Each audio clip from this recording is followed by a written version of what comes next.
মানুষের মধ্যে একটা বিচিত্র প্রবৃত্তি থাকে, অন্য সকলের বিষয়ে, তাদের জীবনের বিষয়ে, তাদের ব্যক্তিত্বের বিষয়ে, তাদের ভবিষ্যতের বিষয়ে অনুমান করা। এটা হলো অনুচিত। কারোর অতীতকালকে দেখে লোকে ভবিষ্যৎ বলে দিতে পারেন, বর্তমানকে দেখে ভবিষ্যতের বিষয়ে অনুমান করে ফেলেন। উদাহরণ দিতে হলে বলবো, কোনো দাসকে দেখুন, ওকে দেখে লোকে বলে যে ওর ভবিষ্যৎ সেটাই হতে পারে, অনুমান করে ফেলেন। আর এই রাজাকে দেখুন, উনি তো কত সুখী হবেন, উনি তো জগতের সব থেকে অধিক সুখী মানুষ, কত সুখ সুবিধা আছে ওনার কাছে, ধারণা করে ফেলেন। তবে সত্য তো এটাই যে কারোর ব্যক্তিত্বের বিষয়ে, তাদের ভবিষ্যতের বিষয়ে আপনি পূর্ণ সত্য কখনোই বলতে পারবেন না, শুধু অনুমান করতে পারবেন। আর এই অনুমান করে সত্যি কোনো লাভ হয় না, কারণ এই কাল সেটা হলো অত্যন্ত শক্তিশালী। কালো থেকে কালোতর কয়লাকেও হীরেতে পরিণত করতে পারে, অনেক বড় বড় রাজাকেও বিদূষক বানিয়ে ফেলতে পারে এক মুহূর্তেই। তাহলে আপনি অনুমান করে কি লাভ? কি পেলেন অনুমান করে?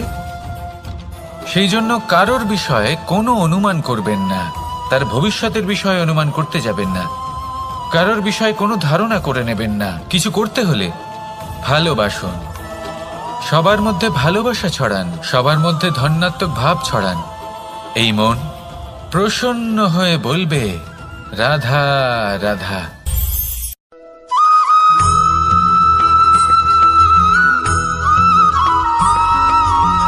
পঞ্চতত্ত্বের মধ্যে দ্বিতীয় তত্ত্ব হল ধরণী, ভূমি, যাকে আমরা ধরণী মাতা বলি।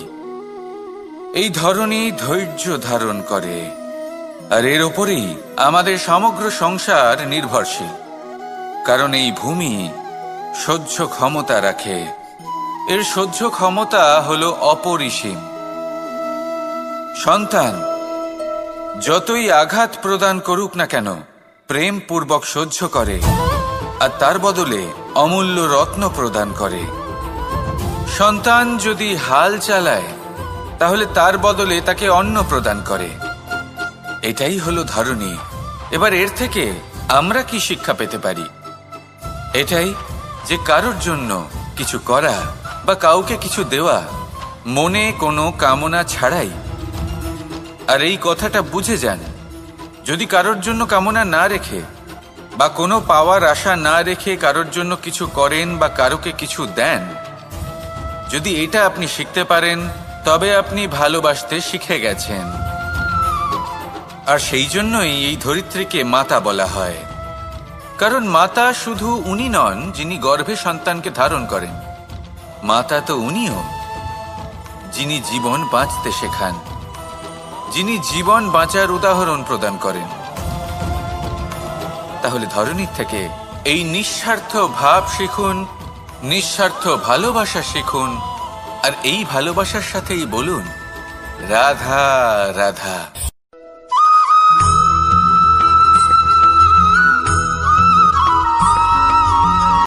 সংসারে আমাদের জীবনে যখন কোনো সুখ বা দুঃখ আসে, তার জন্য আমরা কাউকে না কাউকে অবশ্যই দায়ী করে থাকি, তাই না?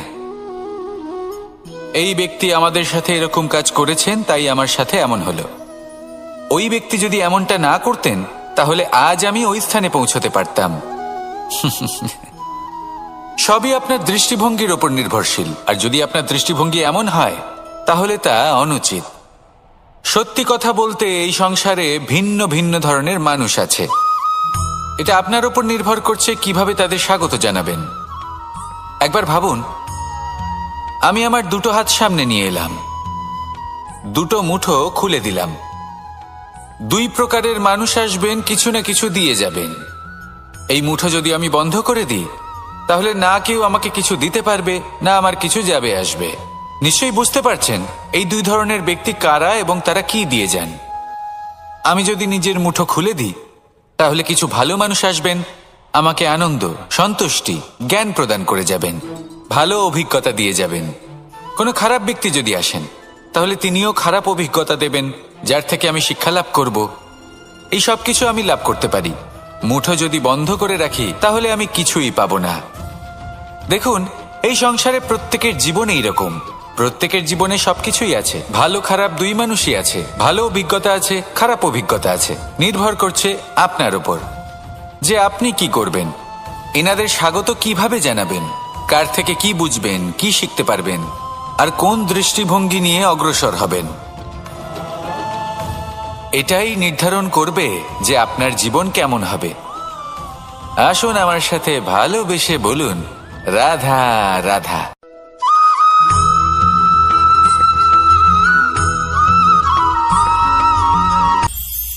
এটা হলো ধান গাছ। এর থেকে যে চাল উৎপন্ন হয় তা মানুষ গ্রহণ করেন। আর এটা কি? এ হলো জংলি ঘাস। একবার ভেবে দেখুন, যদি এই জংলি ঘাস ধান গাছের আশেপাশে থাকে তাহলে কি হবে? ধান উৎপন্ন হতে পারবে? তা উৎকৃষ্ট হতে পারবে? আমরা কি তা গ্রহণ করতে পারবো? কখনোই নয়। এই জংলি ঘাস ধানকে নষ্ট করে দেবে, কিন্তু নিজে জীবিত থাকবে। এটাই হলো আজকের শিক্ষা।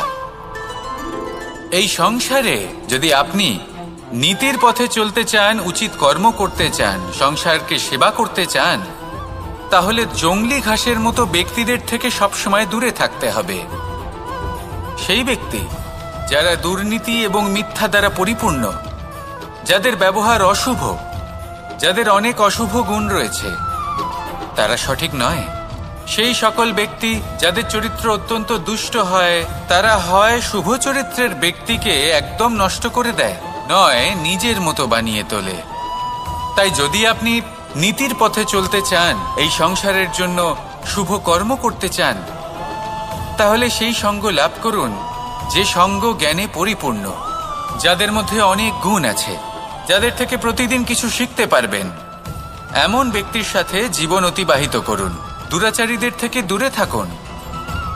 তবেই এই মন প্রসন্ন হয়ে বলবে, রাধা রাধা।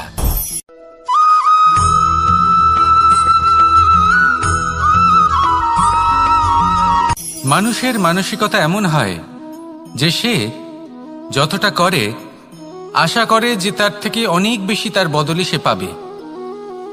দেখুন, সবকিছুই আপনার ভাবনা চিন্তার উপর নির্ভর করছে। আপনি যদি ফলের বিষয়ে ভেবে কর্ম করতে থাকেন তাহলে সেটা অনুচিত। জীবনের আসল আনন্দ হলো নিজের কর্ম করতে থাকা, ফলের চিন্তা করা উচিত নয়। যদি আপনি এরকম ভাবেন যে আমি এতটা করছি, আমার এতটা পাওয়া উচিত, সেই ভাবনা অনুচিত। যদি আপনি সেবার মানসিকতা নিয়ে কর্ম করতে থাকেন, কর্মচক্রে প্রবাহিত হন, যদি আপনি এমন ভাবনা রাখেন যে আমি এতটা পাচ্ছি তাই এর থেকে অনেক বেশি আমি কর্ম করব, তাহলে নিশ্চিত রূপে আপনি যতটা করছেন তার থেকে অনেক বেশি আপনি পাবেন। আপনার আশার থেকে অনেক বেশি আপনি পাবেন। শুধু জীবনে অনেক বেশি কাজ করতে থাকুন, ফলের চিন্তা করবেন না। আর মনে রাখবেন, এই ভাবনাই সব থেকে বড় বীজ। কর্মের উপর বিশ্বাস রাখুন। জীবনে যা যা আপনি চান সবই সুখময় হবে। আসুন আর আমার সাথে ভালোবেসে বলুন, রাধা রাধা।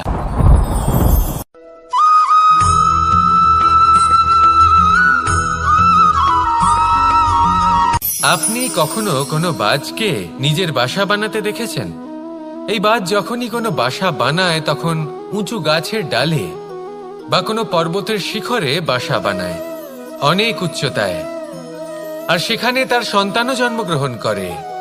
যখন এই সন্তানেরা জন্মায় তখন এই বাজ খুবই ভালোবেসে এবং খুব সাবধানে এদের পালন পোষণ করে। নিজের ঠোঁট দিয়ে তাদের ঠোঁটে খাবার পরিবেশন করে। কিন্তু যেই সেই সন্তানেরা হৃষ্টপুষ্ট হয়ে যায় এবং সেই কথা বাজ নিজে বুঝতে পেরে যায়, সেই বাজ নিজেই সেই বাসা ছিন্ন ভিন্ন করে দেয়। সেই সন্তান যাদের সবেমাত্র ডানা গজিয়েছে, কিভাবে উড়তে হয় তারা জানে না, সেই সন্তানগুলিকে উচ্চতা থেকে ঠেলে দেয়। সেই সন্তান প্রথমে ভয়ভীত হয়ে যায়। তারা সামনে মৃত্যুকে দেখতে পেয়ে ভয়ের কারণে তাদের ডানা ঝাপটাতে থাকে। আর সেই প্রক্রিয়াতেই সেই সন্তানগুলি উড়তে শুরু করে দেয়। এবার এই ঘটনায় আমরা কি শিক্ষা পেতে পারি? এটাই, যদি আপনি মাতা পিতা হন তাহলে নিজের সন্তানকে অবশ্যই স্নেহ করুন, কিন্তু তাদেরকে নিজের আঁচলের তলায় বেঁধে রাখবেন না। যদি আপনি চান আপনার সন্তান জীবনে উন্নতি করুক, তাহলে নিজের মুঠো থেকে তাদের স্বতন্ত্র করে দিন। এই সংসারে সংঘর্ষ করতে দিন। সেই সন্তান নিজেই বুঝতে পারবে যে জন্মের সময় পাওয়া ডানা কি করে ব্যবহার করতে হয়। আর আপনার চোখের সামনে আপনার সন্তান এই আকাশে উড়তে থাকবে। তাহলে আসুন আমার সাথে ভালোবেসে বলুন, রাধা রাধা।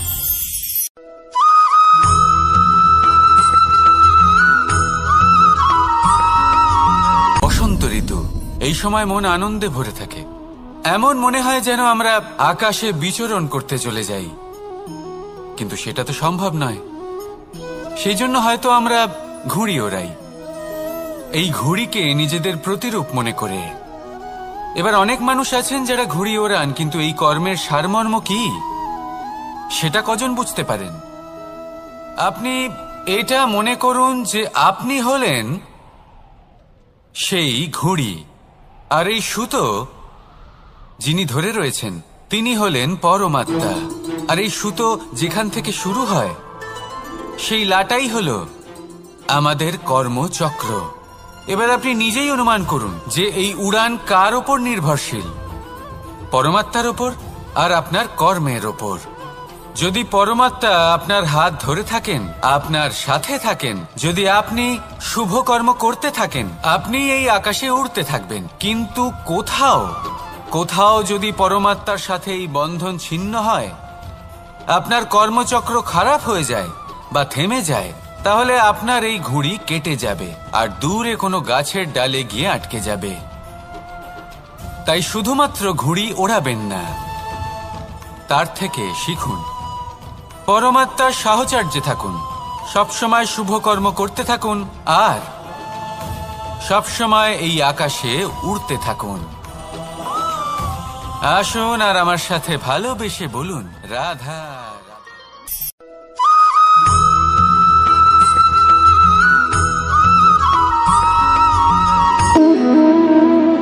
সম্পর্ক হলো আমাদের জীবনের একটি আধার।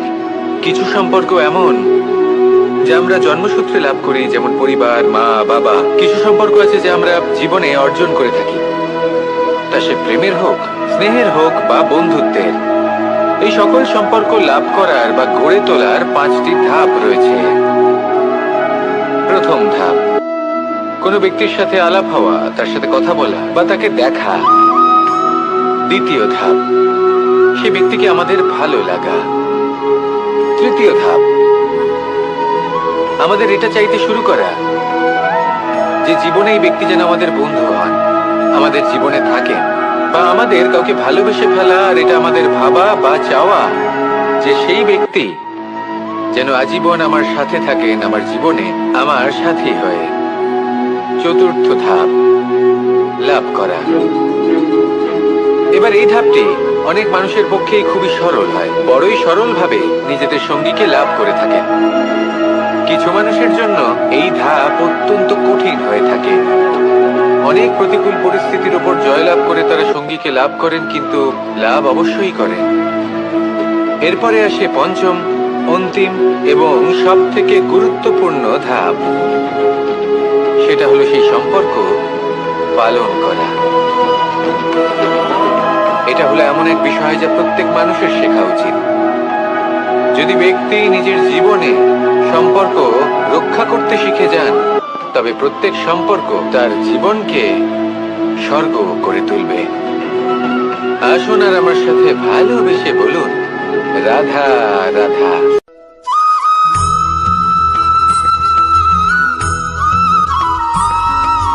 জীবনে যখন কোনো ব্যক্তি নিজের লক্ষ্য প্রাপ্তির জন্য নিরন্তর পরিশ্রম করতে থাকেন, চেষ্টা করতে থাকেন, তখন তিনি কষ্ট অনুভব করেন। কখনো শারীরিক কষ্ট, কখনো মানসিক কষ্ট। এবার উনি এটা ভাবতে থাকেন যে আমি কি উচিত করছি নাকি অনুচিত করছি। কারণ অন্যদিকে এমন একজন ব্যক্তিও আছেন যিনি একদমই পরিশ্রম চেষ্টা করছেন না। তিনি মদিরা পান করেন, বিলাসিতায় জীবন কাটান, অলস প্রকৃতির হয়ে ওঠেন, নিদ্রাতে বিলীন হয়ে থাকেন আর ভাবেন যে তিনি সুখ লাভ করছেন। কিন্তু এরকম কেন হয়? কারণ যখন আমরা সৎ পথে থাকি, উচিত পথে চলি, লক্ষ্য প্রাপ্ত করার জন্য চেষ্টা করতে থাকি, তখন আমাদের ভেতরে থাকা নেতিবাচক শক্তি এবং পাপ এই দেহকে ত্যাগ করে দেয়। আর এই অনুভূতিটাই আমাদের দুঃখের অনুভূতি দেয়, কষ্ট দেয়। এবার সেখানে যদি আমরা কুপথে চলি, অনুচিত পথে চলতে থাকি, তাহলে আমাদের ভেতরে থাকা পুণ্য এবং ধনাত্মক শক্তি আমাদের দেহ ত্যাগ করে দেয়। আর এই অনুভূতির কারণেই আমরা সুখ অনুভব করি। কিন্তু কখনো ভাববেন যে এই সুখ বেশি সময় পর্যন্ত থাকে না। সেই জন্য সবসময় মনে রাখবেন, যদি আপনি জানেন যে এটাই আপনার লক্ষ্য, এটাই উচিত পথ, শুভ পথ, তাতে নিরন্তরভাবে এগিয়ে যেতে চেষ্টা করতে থাকুন। এই কষ্ট আপনাকে সুখের পরাকাষ্ঠায় কখন পৌঁছে দেবে তা আপনি জানতেই পারবেন না। আসুন আমার সাথে ভালোবেসে বলুন, রাধা রাধা।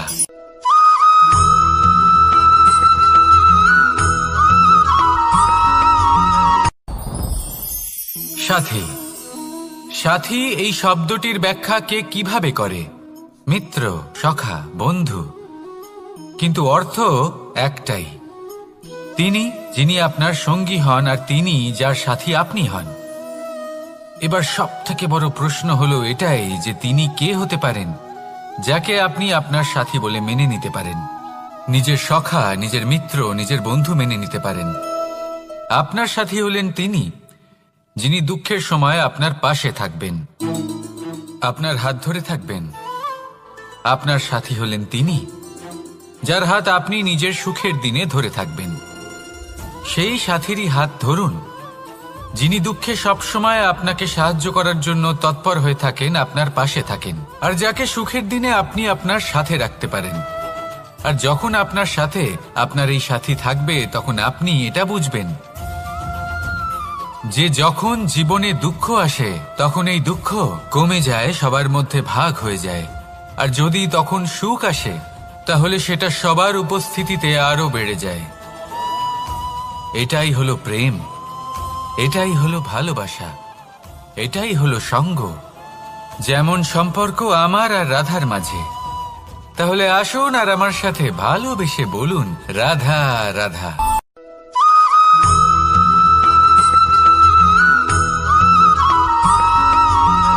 এই সংসারে প্রত্যেক মানুষ এটাই চান যে তিনি যেন ধনবান হন, আর্থিক অবস্থা তার ভালো থাকে, ওনার বাড়িতে লক্ষ্মীর আগমন হয়। কিন্তু সেটা হবে কি করে, সেটাই হলো প্রশ্ন। কেউ বলেন যে যদি পরিশ্রম করো তাহলে ধন অর্জন সম্ভব, কেউ বলেন যে যদি বিদ্যা লাভ হয় তবেই ধন অর্জন সম্ভব, কেউ বলেন যে যদি বলশালী হও তবেই সম্পন্ন থাকবে। ভালো কথা, যদি তাই হয়ে থাকে, তবে দিনমজুর সারা দিন পরিশ্রম করেন, তিনি কেন ধনী হন না? অনেকজন বিদ্বান মানুষ আছেন এই সংসারে, তারা কেন ধনবান হন না? অনেক সংখ্যক বলশালী ব্যক্তি আছেন, তাদের কাছে ধন নেই কেন? তাদের কেন ধনের অভাব হয়? আবার এমনও কিছু মানুষ আছেন যারা পরিশ্রম করেন, তারা দিনমজুর, কিন্তু তারা ধন অর্জন করতে পারেন। কিছু বিদ্বান ব্যক্তি আছেন যাদের কাছে অধিক মাত্রায় ধন রয়েছে। কয়েকজন বলশালী ব্যক্তি রয়েছেন যাদের কাছে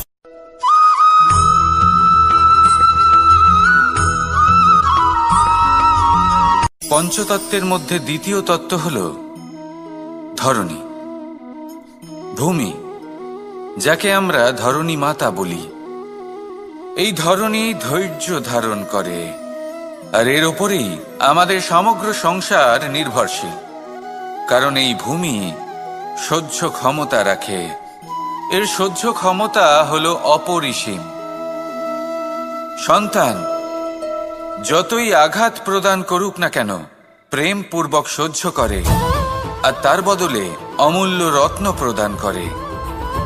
সন্তান যদি হাল চালায়, তাহলে তার বদলে তাকে অন্ন প্রদান করে। এটাই হলো ধরণী। এবার এর থেকে আমরা কি শিক্ষা পেতে পারি? এটাই যে কারোর জন্য কিছু করা বা কাউকে কিছু দেওয়া মনে কোনো কামনা ছাড়াই।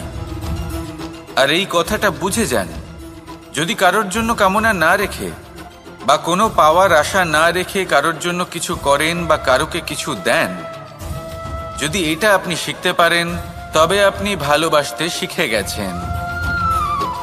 আর সেই জন্যই এই ধরিত্রীকে মাতা বলা হয়, কারণ মাতা শুধু উনি নন যিনি গর্ভে সন্তানকে ধারণ করেন, মাতা তো উনিও যিনি জীবন বাঁচতে শেখান, যিনি জীবন বাঁচার উদাহরণ প্রদান করেন। তাহলে ধরনীর থেকে এই নিঃস্বার্থ ভাব শিখুন, নিঃস্বার্থ ভালোবাসা শিখুন, আর এই ভালোবাসার সাথেই বলুন রাধা রাধা।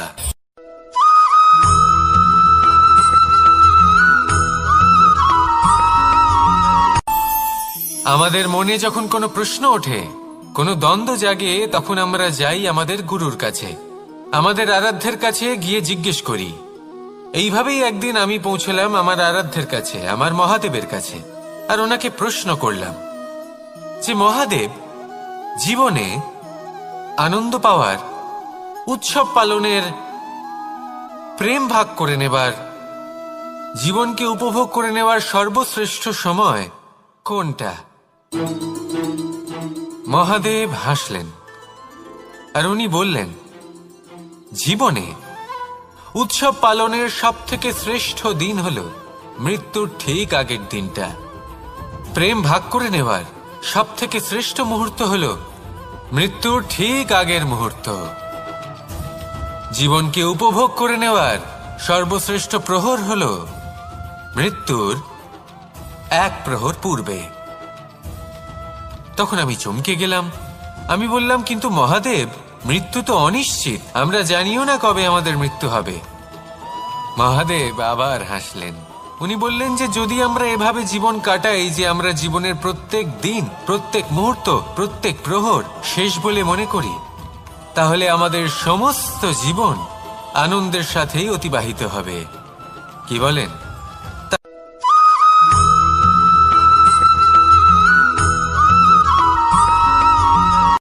সংসারে আমাদের জীবনে যখন কোনো সুখ বা দুঃখ আসে, তার জন্য আমরা কাউকে না কাউকে অবশ্যই দায়ী করে থাকি, তাই না? এই ব্যক্তি আমাদের সাথে এরকম কাজ করেছেন, তাই আমার সাথে এমন হলো। ওই ব্যক্তি যদি এমনটা না করতেন, তাহলে আজ আমি ওই স্থানে পৌঁছতে পারতাম। সবই আপনার দৃষ্টিভঙ্গির ওপর নির্ভরশীল, আর যদি আপনার দৃষ্টিভঙ্গি এমন হয়, তাহলে তা অনুচিত। সত্যি কথা বলতে, এই সংসারে ভিন্ন ভিন্ন ধরনের মানুষ আছে। এটা আপনার উপর নির্ভর করছে কিভাবে তাদের স্বাগত জানাবেন। একবার ভাবুন, আমি আমার দুটো হাত সামনে নিয়ে এলাম, দুটো মুঠো খুলে দিলাম।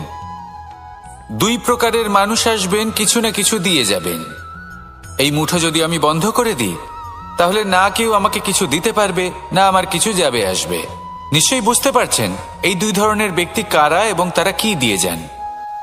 আমি যদি নিজের মুঠো খুলে দিই, তাহলে কিছু ভালো মানুষ আসবেন, আমাকে আনন্দ, সন্তুষ্টি, জ্ঞান প্রদান করে যাবেন, ভালো অভিজ্ঞতা দিয়ে যাবেন। কোনো খারাপ ব্যক্তি যদি আসেন, তাহলে তিনিও খারাপ অভিজ্ঞতা দেবেন, যার থেকে আমি শিক্ষা লাভ করব। এই সব কিছু আমি লাভ করতে পারি। মুঠো যদি বন্ধ করে রাখি, তাহলে আমি কিছুই পাবো না। দেখুন, এই সংসারে প্রত্যেকের জীবনে এইরকম। প্রত্যেকের জীবনে সবকিছুই আছে, ভালো খারাপ দুই মানুষই আছে, ভালো অভিজ্ঞতা আছে, খারাপ অভিজ্ঞতা আছে। নির্ভর করছে আপনার উপর যে আপনি কি করবেন, এনাদের স্বাগত কিভাবে জানাবেন, কার থেকে কি বুঝবেন, কি শিখতে পারবেন, আর কোন দৃষ্টিভঙ্গি নিয়ে অগ্রসর হবেন। এটাই নির্ধারণ করবে যে আপনার জীবন কেমন হবে। আসুন আমার সাথে ভালোবেসে বলুন রাধা রাধা।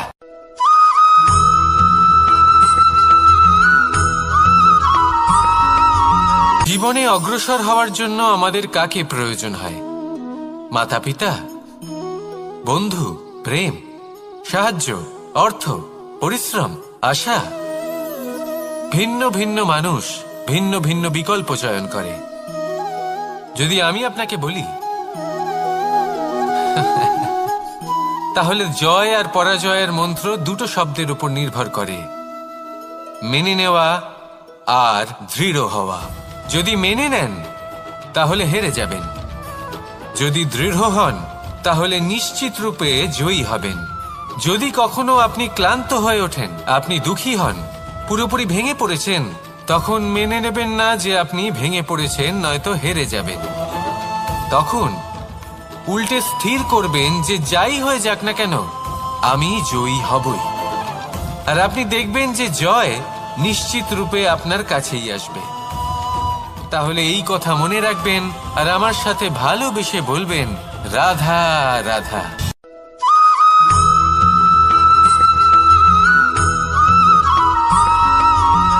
ভালো, শুধু ওনাদের কঠোর ব্যবহার দেখলে আমরা একটু ভয় পেয়ে যাই। এবার ওনাদের এই কঠোর ব্যবহার আমাদের ভালো না লাগলেও অত্যন্ত আবশ্যক, কারণ মাতার থেকে আমরা যে শক্তি লাভ করি তা যেন নিয়ন্ত্রণ হারিয়ে বিধ্বংসী না হয়ে ওঠে। আমরা যেন কোনো কুপথে না চলে যাই, আমরা কখনো যেন দোষ না করে ফেলি। শুধু সেই জন্য পিতা এবং গুরু একটু কঠোর হয়ে ওঠেন, এবং ওনাদের এই কঠোর আচরণ ভবিষ্যতে গিয়ে আমরা অবশ্যই বুঝতে পারি। জীবনে কিছু বছর আমরা এগিয়ে যাই আর তারপর আমরা বুঝতে পারি যে বাবা এবং গুরু আমাদের যথেষ্ট ভালোবাসতেন, কিন্তু ওনাদের ভালোবাসার বহিঃপ্রকাশ আলাদা।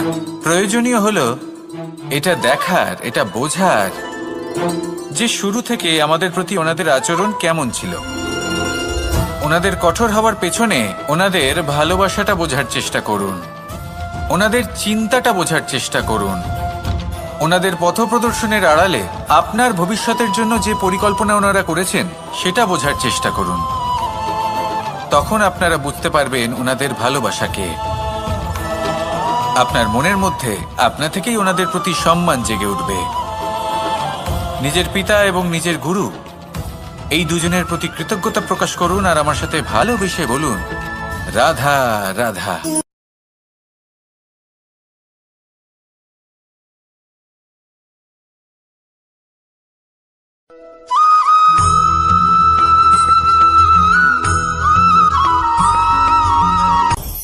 আপনি কখনো পর্বতের শিখরে উঠেছেন? আপনি দেখতে পাবেন পর্বতের পদতলে প্রচুর সুন্দর ফুল রয়েছে, সবুজ বনানী রয়েছে। যত আপনি ওপরে উঠতে থাকবেন তত ফুল কমতে থাকবে, সবুজ বনানী কমতে থাকবে। আরো কিছুটা ওপরে উঠলে কাঁটা জাতীয় গাছ দেখতে পাবেন, শুকনো গাছ দেখতে পাবেন। আরো যদি ওপরে ওঠেন তাহলে পাষাণ দেখতে পাবেন। আরো ওপরে উঠলে হিমখণ্ড দেখতে পাবেন। এই যে পর্বত, তা মনুষ্য জীবনের সবথেকে উত্তম উদাহরণ। মানুষ যখন সাফল্যের শিখরে পৌঁছতে চান, মহানুভবতার শিখরে পৌঁছতে চান, পথে যত আস্তে আস্তে উপরে উঠতে থাকেন ততই ভৌতিক বস্তু তার থেকে বিচ্ছিন্ন হতে থাকে। যদি তিনি সেই ভৌতিক বস্তুগুলি ত্যাগ না করতে পারেন তাহলে কখনোই সেই স্থানে পৌঁছতে পারবেন না।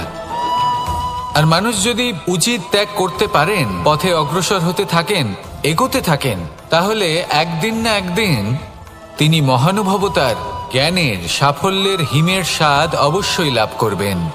মনে রাখবেন, মানব জীবনে ত্যাগ হলো অত্যন্ত গুরুত্বপূর্ণ অংশ। আসুন আমার সাথে ভালোবেসে বলুন, রাধা রাধা।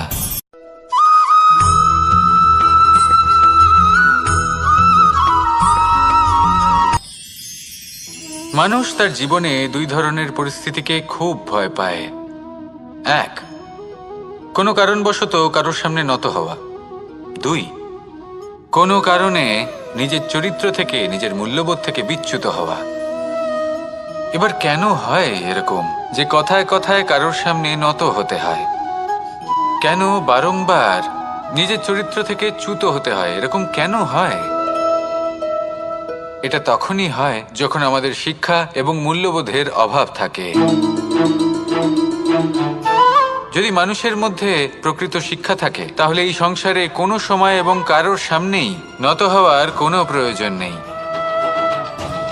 যদি মানুষের মধ্যে মূল্যবোধ থাকে তাহলে তাকে নিজের মূল্যবোধ বা চরিত্র থেকে বিচ্যুত হতে হয় না, তা সে যাই হয়ে যাক না কেন। কোনো বালককে যদি জন্ম থেকেই সুশিক্ষার অধিকারী করা হয়, শিক্ষিত করা হয়, মূল্যবোধের অধিকারী করা হয়, তবে সে এই সংসারে এমন কর্ম করবে যাতে সে নিজেকে, নিজের পরিবারকে, সমগ্র সমাজকে গর্বিত করতে পারে। শিক্ষা লাভ করুন, মূল্যবোধ লাভ করুন এবং আমার সাথে ভালোবেসে বলুন, রাধা রাধা।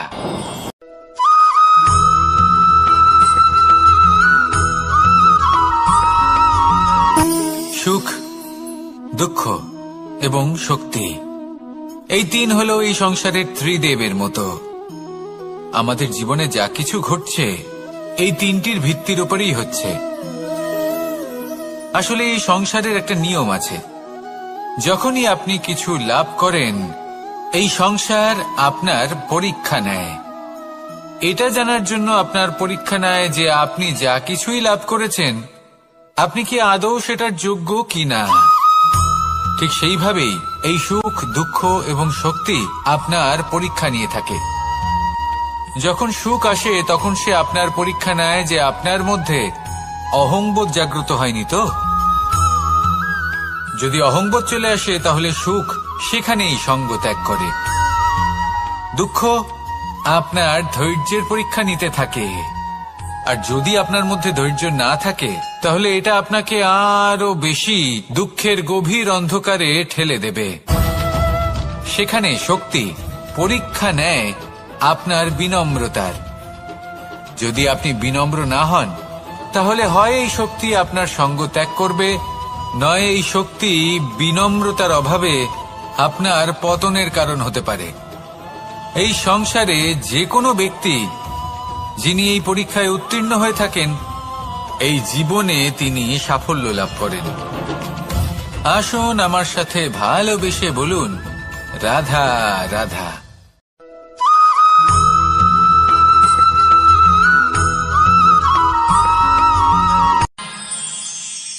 আমরা সবাই সূর্যকে সম্মান কেন করি? কারণ আমরা জানি যে সন্ধেবেলা যখন সূর্যাস্ত হবে তখন শুধুমাত্র অন্ধকার বাকি থাকবে।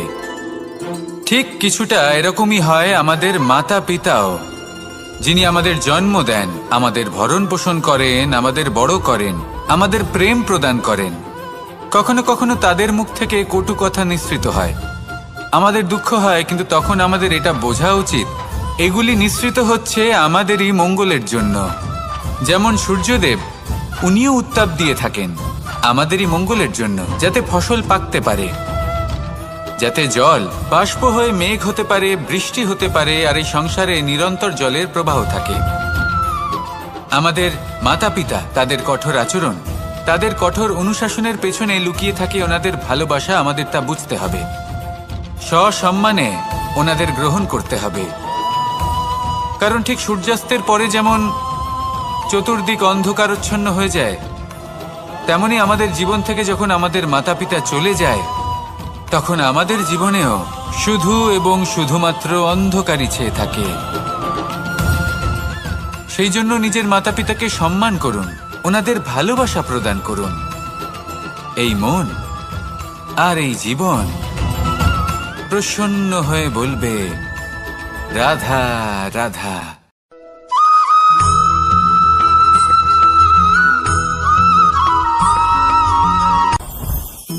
জীবনে কিছু শেখা অত্যন্ত গুরুত্বপূর্ণ। এবার কি কি শিখতে হবে সেই সব শেখানোর জন্য অনেক শিক্ষক রয়েছেন, কিন্তু কি শিখবেন না আর কি করবেন না এটা আমাদের নিজের অভিজ্ঞতা দিয়ে শিখতে হয়। কিন্তু তার মানে এটা নয় যে যদি আপনাকে শিখতে হয় যে আগুনের তাপ কতটা, আপনাকে আগুনের মধ্যে হাত দিতে হবে। না, অন্য কারোর অভিজ্ঞতা দ্বারাও শিখতে পারেন। প্রশ্ন শুধুমাত্র একটাই যে আপনি কি শিখতে চান নাকি চান না।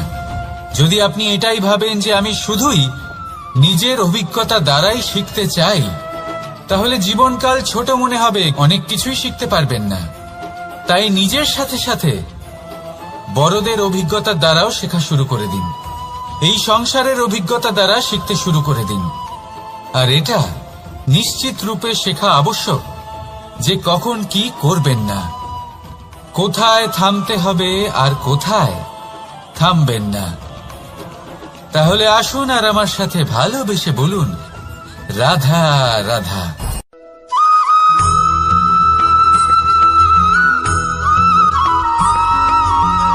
এই সংসারে সবথেকে বেশি কোমল বস্তু হলো রেশম। এই রেশম এতটাই কোমল হয় যে এর পুরো একটা থান শুধুমাত্র একটা হাতে ধরা সম্ভব। কখনো ভেবে দেখেছেন এই রেশম কিভাবে হয়? একটি কীট তার লালার দ্বারা উৎপন্ন হয়। এই কীট সেই রেশমকে পাক দিতে থাকে, পাক দিতেই থাকে আর আস্তে আস্তে তার মধ্যেই জড়িয়ে পড়ে। শেষে ওর এই সুন্দর অমূল্য সৃষ্টি রেশমের এই সুতো, তার নির্মাণ কার্য পূর্ণ হয়।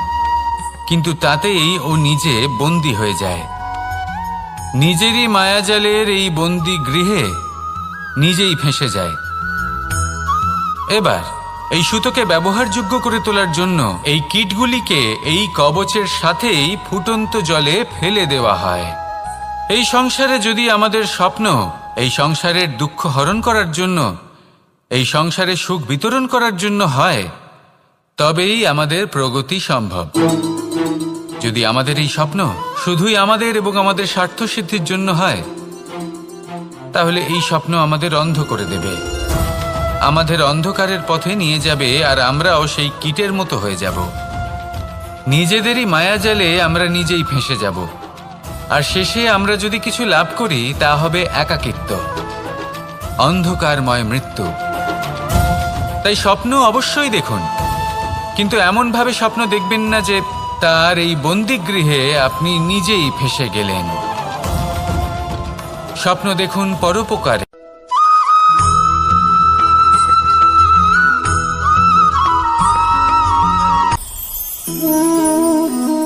শক্তি এক অত্যন্ত বিচিত্র বস্তু, বা বলতে পারেন অনুভূতি। পিতা সবসময় চান যেন তিনি তার শক্তি পুত্রকে। আসুন আপনাকে সহজে বোঝাই। যদি আপনি সুপাত্র হন আর আপনাকে শক্তি দেওয়া হয়, তাহলে আপনি সেই শক্তির গুরুত্ব বুঝবেন, কোথায় সেই শক্তি প্রয়োগ করা উচিত সেটা বুঝবেন। আর এটা যেহেতু অর্জন করা শক্তি হবে, সেই শক্তির অপব্যবহার হবে না। কিন্তু যদি এই আপনি কুপাত্র হন আর যদি আপনাকে এই শক্তি দেওয়া হয়, তাহলে কি হবে? দেখতে গেলে এই শক্তি আপনি দান হিসেবে পেয়েছেন, তাই না আপনি এই শক্তির গুরুত্ব বুঝবেন, আর না এর প্রয়োগ আপনি জানবেন। তার অপব্যবহার হওয়া সুনিশ্চিত। তাই যদি আপনি কোনো শক্তি অর্জন করতে চান, তাহলে আগে তার যোগ্য হয়ে উঠুন, পুত্র নয় পাত্র হয়ে উঠুন। আর আমার সাথে ভালোবেসে বলুন, রাধা রাধা।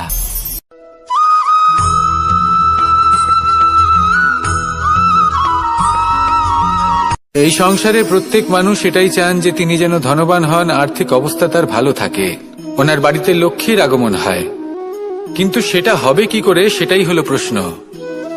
কেউ বলেন যে যদি পরিশ্রম করো তাহলে ধন অর্জন সম্ভব, কেউ বলেন যে যদি বিদ্যা লাভ হয় তবেই ধন অর্জন সম্ভব, কেউ বলেন যে যদি বলশালী হও তবেই সম্পন্ন থাকবে। ভালো কথা, যদি তাই হয়ে থাকে, তবে দিনমজুর সারা দিন পরিশ্রম করেন, তিনি কেন ধনী হন না? অনেকজন বিদ্বান মানুষ আছেন এই সংসারে, তারা কেন ধনবান হন না? অনেক সংখ্যক বলশালী ব্যক্তি আছেন, তাদের কাছে ধন নেই কেন? তাদের কেন ধনের অভাব হয়? আবার এমনও কিছু মানুষ আছেন যারা পরিশ্রম করেন, তারা দিনমজুর, কিন্তু তারা ধন অর্জন করতে পারেন। কিছু বিদ্বান ব্যক্তি আছেন যাদের কাছে অধিক মাত্রায় ধন রয়েছে, কয়েকজন বলশালী ব্যক্তি রয়েছেন যাদের কাছে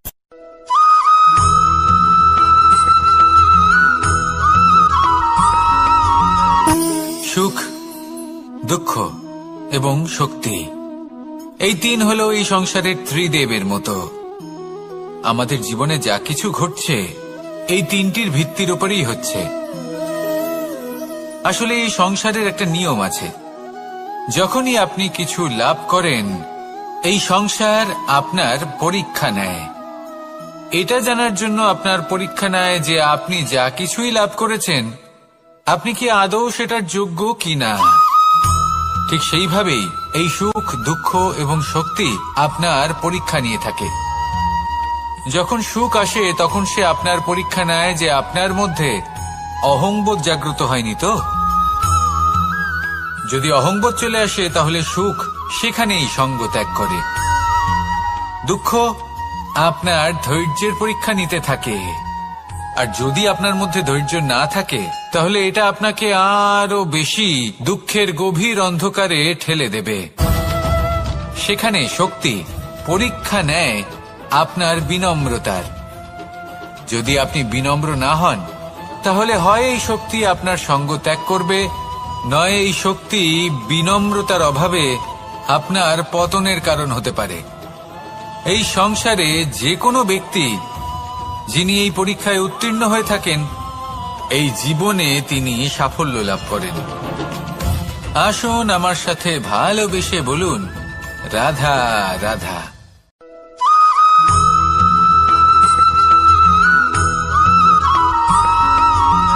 পঞ্চতত্ত্বের মধ্যে দ্বিতীয় তত্ত্ব হল ধরণী, ভূমি, যাকে আমরা ধরণী মাতা বলি।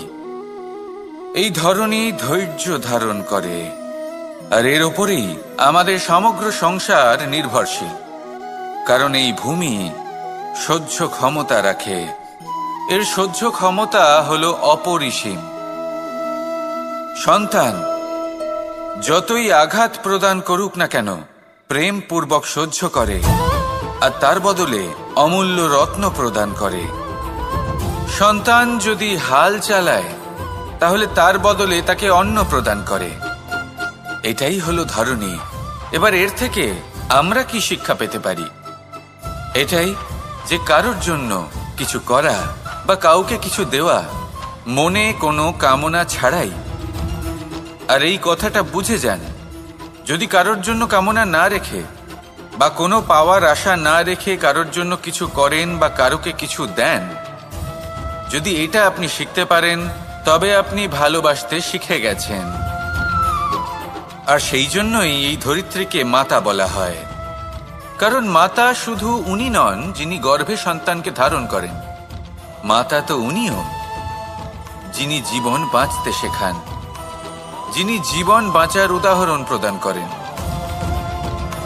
তাহলে ধরণীর থেকে এই নিঃস্বার্থ ভাব শিখুন, নিঃস্বার্থ ভালোবাসা শিখুন, আর এই ভালোবাসার সাথেই বলুন, রাধা রাধা।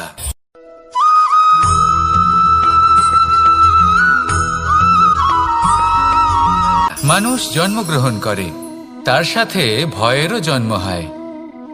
ছোটবেলা থেকেই আমাদের মনে কোনো না কোনো প্রকারের ভয় থেকেই যায়। কেউ এই বিষয়ে ভয় পায় যে তার কোনো বস্তু তার থেকে দূরে চলে যাবে, কেউ এই বিষয়ে ভয় পায় যে আমি নিজেকে হারিয়ে ফেলব, কেউ এই ভেবে ভয় পায় যে আমার প্রিয়জনেরা তারা যেন আমার থেকে দূরে না চলে যায়, কেউ এই ভেবে ভয় পায় যে আমরা যেন পথ না হারিয়ে ফেলি, আদি ইত্যাদি। কিন্তু সত্যি কথা বলতে, ভেবে দেখুন এই ভয় বাস্তবে কি? শুধুই একটা মনস্থিতি, আর কিছুই নয়। যা কিছু আপনি জীবনে পেয়েছেন তা একদিন আপনাকে হারাতে হবে। এই জীবন হলো আপনারই, কিন্তু তাও একদিন সমাপ্ত হবে। তাই ভয় পেয়ে কি লাভ? এই ভয় শুধু আপনাকে জীবনযাপন করা থেকে বাধা দিচ্ছে, আর কিচ্ছু নয়। পথ হারিয়ে ফেললেই বুঝতে পারবেন যে নতুন পথ কিভাবে বানাতে হয়। কিছু মানুষকে জীবন থেকে হারালে তবেই আপনি বুঝবেন যে আপনার আপনজনকে। এই ভয়ের কারণে ভীত হয়ে থাকবেন না। এই তারা নক্ষত্র অন্ধকারের অভাবে গুরুত্ব হারায়। শিবকেও মহাদেব হওয়ার জন্য বিষপান করতে হয়েছিল। প্রত্যেক পরিস্থিতি, প্রত্যেক সাফল্য আপনার পরীক্ষা নেবে, তাতে উত্তীর্ণ হওয়া হলো আপনার কর্ম। যখনই আপনি ভয় পাবেন বা সংকটের সম্মুখীন হবেন, তখন সাহসের সাথে তার সম্মুখীন হন। মনে রাখবেন, যে সম্মুখীন হতে জানে, সাফল্য তার সাথে সবসময় থাকে। আসুন আর আমার সাথে ভালোবেসে বলুন, রাধা রাধা।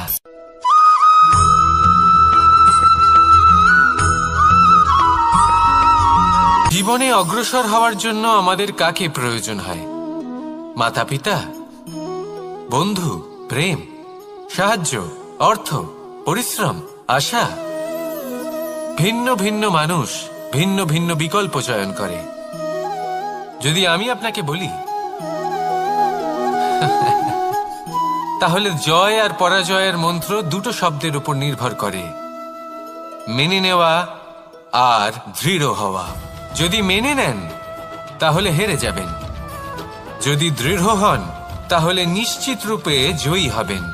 যদি কখনো আপনি ক্লান্ত হয়ে ওঠেন, আপনি দুঃখী হন, পুরোপুরি ভেঙে পড়েছেন, তখন মেনে নেবেন না যে আপনি ভেঙে পড়েছেন, নয়তো হেরে যাবেন।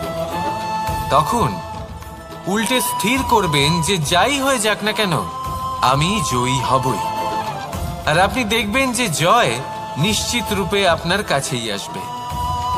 তাহলে এই কথা মনে রাখবেন আর আমার সাথে ভালোবেসে বলবেন, রাধা রাধা।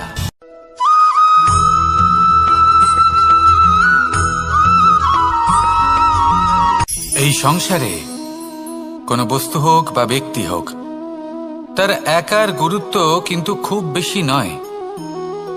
একটা উদাহরণ হিসেবে বৃষ্টির ফোঁটাকে ভেবে দেখুন। যদি একটি বৃষ্টির ফোঁটা হয় তাহলে তার খুব বেশি গুরুত্ব থাকে না, কিন্তু যখন সহস্র বৃষ্টির ফোঁটা মেঘের মধ্যে দিয়ে ঝরে পড়ে তখন সেটা বর্ষার রূপ ধারণ করে। সেই বর্ষা যা এই প্রকৃতিকে শান্ত করে। সেইভাবেই পাথরের ছোট টুকরো, তার খুব বেশি গুরুত্ব থাকে না, কিন্তু যখন অসংখ্য পাথরের টুকরো একত্রিত হয় তখন তা পর্বতের আকার ধারণ করে।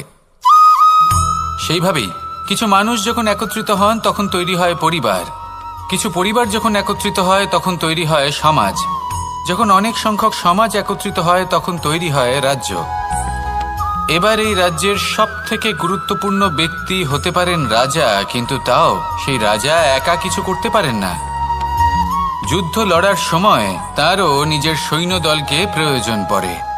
কিন্তু এই সংসারে এমন একজন ব্যক্তি আছেন যিনি একাই সব কাজ করতে থাকেন, এবং সেই ব্যক্তি হলেন মা। আমাদের জীবনে একজন পিতার ভূমিকা কিন্তু নিঃসন্দেহে অমূল্য, কিন্তু আমাদের সকলের জীবনে যে ভূমিকা একজন মায়ের তা অন্য কারোর থাকে না। একজন মা একাই সন্তানকে বড় করতে পারেন, সংস্কারী করে তুলতে পারেন, তার জন্য পরিশ্রম করেন। আর এত কিছু কাজ করার পরেও তার কাজের জন্য তিনি প্রশংসা অবশ্য পান না। উল্টে যদি সেই সন্তান অনুচিত পথে চালিত হয়, অনুচিত কর্ম করে, তখন সেই মাকেই অপবাদের পাত্র হয়ে উঠতে হয়। আমাদের জীবনে মায়ের যোগদান কতটা সেটা বুঝুন। আপনাকে বড় করে তোলার জন্য উনি কতটা পরিশ্রম করেছেন সেটা বুঝুন। আজ থেকে, এখন থেকে, এই মুহূর্ত থেকে মাকে সম্মান করতে শিখুন। যখন সময় পাবেন, যখন সুযোগ হবে, তখন তার প্রশংসা করুন, ওনারও ভালো লাগবে। আর মায়ের এই মমতার জন্য, তার এই ভূমিকার জন্য আসুন সবাই মিলে আমরা তাকে প্রণাম করি, আর সকলে মিলে ভালোবেসে বলি, রাধা রাধা।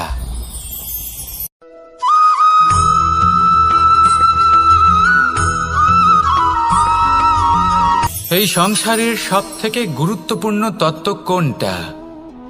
প্রথম হলো সময়। জন্ম থেকে মৃত্যু পর্যন্ত এই যে সময়, এটাই তো হলো জীবন। দ্বিতীয় হলো জীবন, যাতে আমরা সময়ের সদ্ব্যবহার করি, শ্রেষ্ঠ থেকে শ্রেষ্ঠতর কাজ করার চেষ্টা করি। বহু বছরের এই পরম্পরা, এই সংস্কৃতিকে এগিয়ে নিয়ে যাওয়ার চেষ্টা করি। এই সংসারে আমরা অংশগ্রহণ করতে চেষ্টা করি। তৃতীয় হলো ধন, সেই ধন যা প্রত্যেক ব্যক্তি অর্জন করতে চেষ্টা করেন।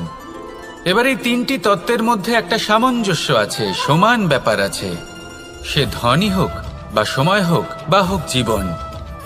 আর সেই সমান ব্যাপার হলো যে যদি আপনি এটা গণনা করতে থাকেন তাহলে তা কমতে থাকে, যদি আপনি এটা ব্যবহার করেন তাহলে তা বাড়তে থাকে।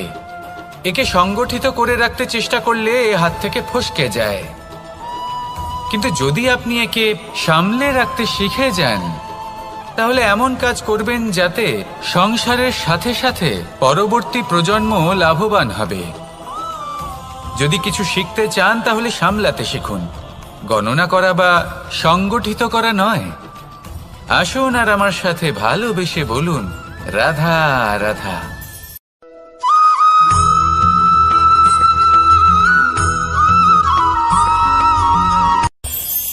এই সংসারে আমরা প্রকাশ কোথা থেকে পাই? এর উত্তর বড়ই সরল।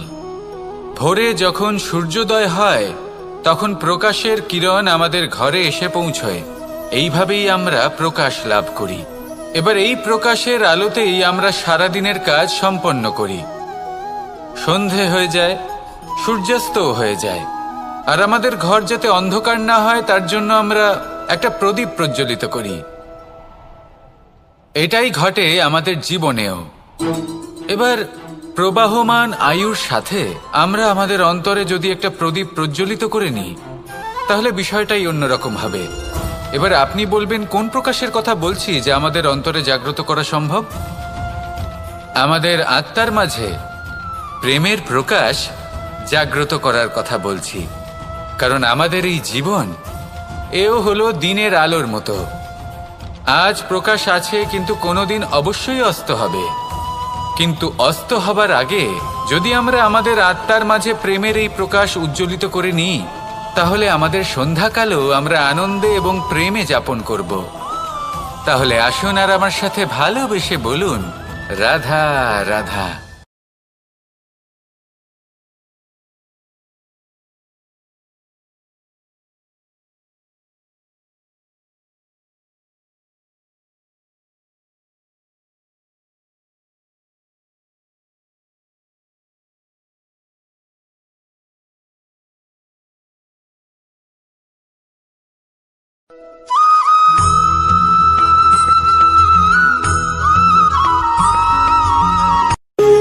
যখন মানুষের মৃত্যু হয় তখন কি হয়?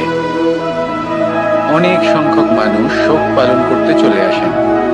যে ব্যক্তি মৃত্যু লাভ করেছেন তার অনেক বস্তু থাকে যেগুলো তার প্রিয়, যেগুলো তিনি ব্যবহার করেছেন।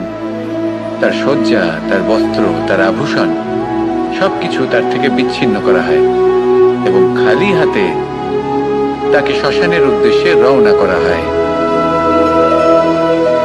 আমি আপনাকে এই প্রশ্ন করতে চাই, আপনি এই সংসারে কি অর্জন করেছেন? ধন সম্পত্তি, বস্ত্র, আভূষণ, এই সবকিছু যে আপনি অর্জন করেছেন, আপনার মৃত্যুর পরে তা আপনার থেকে দূর হয়ে যাবে। এর উত্তর হলো একটাই, আপনার কর্ম। শুধু সেটাই আছে যা একান্ত আপনার, আর শুধু সেটাই এই সংসার থেকে চলে যাওয়ার পরেও সংসারেই জীবিত থাকবে। যদি আপনি দুষ্কর্ম করেন, তাহলে এই সংসার আপনাকে একটি অনুচিত উদাহরণ হিসেবে মনে রাখবে যে এই ব্যক্তি খুব পাপী ছিল, অনুচিত কর্ম করতেন। যে পথে তিনি চলেছেন সেই পথে কারোর চলা উচিত নয়। সেখানেই যদি আপনি সৎকর্ম করেন, তাহলে সংসার চিরকাল এটাই বলবে যে খুব ভালো মানুষ ছিলেন, সবাইকে ভালোবাসতেন, সবাইকে সাহায্য করতেন, আমার খুব প্রিয় মানুষ ছিলেন। এটাই হলো শ্রেষ্ঠ কর্ম। সেই জন্য জীবনে শুধুমাত্র ধন সম্পত্তি, আভূষণ এই সব অর্জন করতে গিয়ে নিজের মনোনিবেশ করবেন না। শ্রেষ্ঠ কর্ম করুন। সংসার থেকে চলে যাওয়ার পরেও এই কর্মই এই সংসারে আপনাকে জীবিত রাখবে। আসুন আমার সাথে ভালোবেসে বলুন, রাধা রাধা।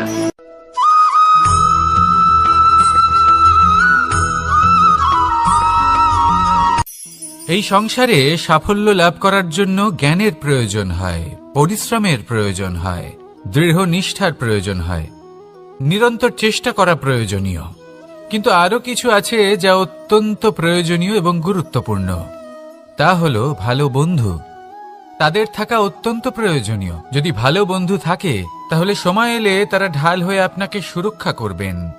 সময় এলে অস্ত্রের মতো শত্রুকে সংহারও করবেন। যদি তিনি জ্ঞানী হন, তাদের মধ্যে সদ্গুণ থাকে, তাহলে এই সব গুণ আপনার মধ্যেও প্রবেশ করবে। তাহলে সাফল্যের জন্য ভালো বন্ধু পাওয়া অত্যন্ত প্রয়োজনীয়। কিন্তু শুধু বন্ধু কেন, ভালো শত্রুও থাকা প্রয়োজনীয়। এবার আপনি ভাববেন, আমি কি বললাম? যদি আপনার জীবনেও ভালো অর্থাৎ শক্তিশালী শত্রু থাকে, তাহলে আপনিও শক্তিশালী হতে থাকবেন। এই শত্রু আপনাকে প্রেরিত করবে আরো বেশি শক্তিশালী হয়ে ওঠার। কখনো কোনো হরিণকে দেখুন, তীব্র গতিতে দৌড়তে থাকে। কেন তীব্র গতিতে দৌড়য়? এই কারণে নয় যে কোথাও তার জন্য মধুর ঘাস অপেক্ষা করে রয়েছে, না। সে এই কারণে তীব্র গতিতে দৌড়য় কারণ সেটা না করলে তার পেছনে একটি সিংহ আছে যে ওকে নিজের ভোজন করে ফেলবে। তাই জীবনে বিপদ, সংকট এই সব কিছুও হলো অত্যন্ত গুরুত্বপূর্ণ। তার সম্মুখীন হতে শিখুন আর আমার সাথে ভালোবেসে বলুন, রাধা রাধা।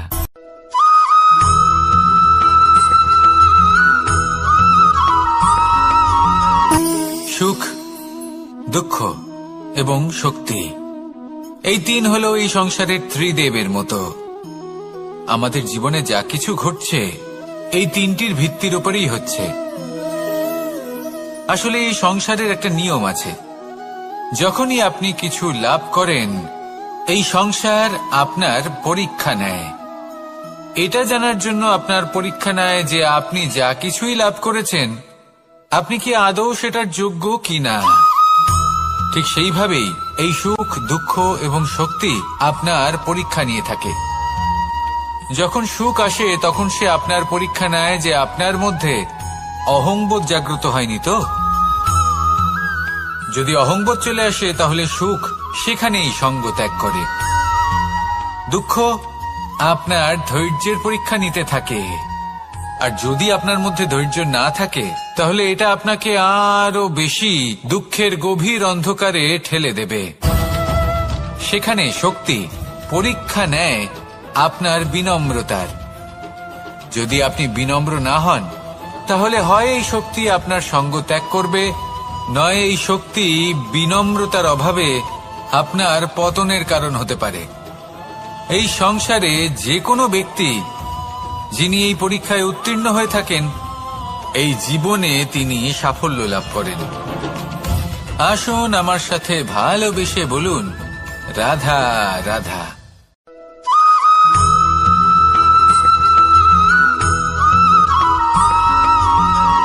পুরুষার্থ। শাস্ত্রে 4 ধরনের পুরুষার্থের কথা বলা হয়েছে। প্রথম হলো ধর্ম। আপনি কি জানেন এই ধর্ম আসলে কি? আপনার কি মনে হয় ধর্ম আসলে কি? কোনো বিশেষ ঈশ্বরকে মানাই কি ধর্ম বলা হয়? নাকি কোনো বিশেষ রীতি পালন করাই হলো ধর্ম? নাকি কোনো বিশেষ সাহিত্যকে সর্বশ্রেষ্ঠ মনে করাই হলো ধর্ম? না, ধর্ম হলো সেটা যাকে ধারণ করা যেতে পারে। আর ধারণ শুধু সেটাই করা যায় যা পবিত্র।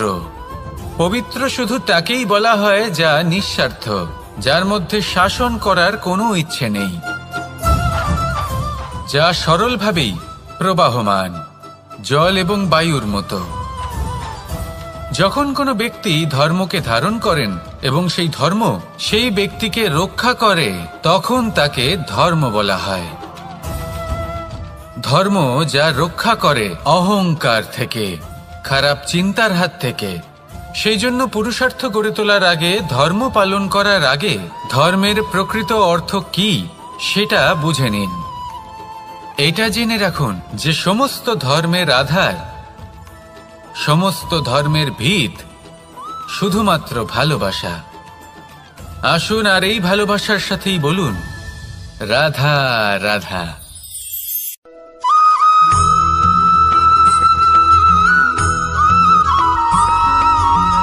এই সংসারে সবথেকে বেশি কোমল বস্তু হলো রেশম। এই রেশম এতটাই কোমল হয় যে এর পুরো একটা থান শুধুমাত্র একটা হাতে ধরা সম্ভব। কখনো ভেবে দেখেছেন এই রেশম কিভাবে হয়? একটি কীট তার লালার দ্বারা উৎপন্ন হয়। এই কীট সেই রেশমকে পাক দিতে থাকে, পাক দিতেই থাকে আর আস্তে আস্তে তার মধ্যেই জড়িয়ে পড়ে। শেষে ওর এই সুন্দর অমূল্য সৃষ্টি রেশমের এই সুতো তার নির্মাণ কার্য পূর্ণ হয়, কিন্তু তাতেই ও নিজে বন্দী হয়ে যায়। নিজেরই মায়াজালের এই বন্দী গৃহে নিজেই ফেঁসে যায়। এবার এই সুতোকে ব্যবহারযোগ্য করে তোলার জন্য এই কীটগুলিকে এই কবচের সাথেই ফুটন্ত জলে ফেলে দেওয়া হয়। এই সংসারে যদি আমাদের স্বপ্ন এই সংসারের দুঃখ হরণ করার জন্য, এই সংসারে সুখ বিতরণ করার জন্য হয়, তবেই আমাদের প্রগতি সম্ভব। যদি আমাদের এই স্বপ্ন শুধুই আমাদের এবং আমাদের স্বার্থ সিদ্ধির জন্য হয়, তাহলে এই স্বপ্ন আমাদের অন্ধ করে দেবে। আমাদের অন্ধকারের পথে নিয়ে যাবে, আর আমরাও সেই কীটের মতো হয়ে যাব।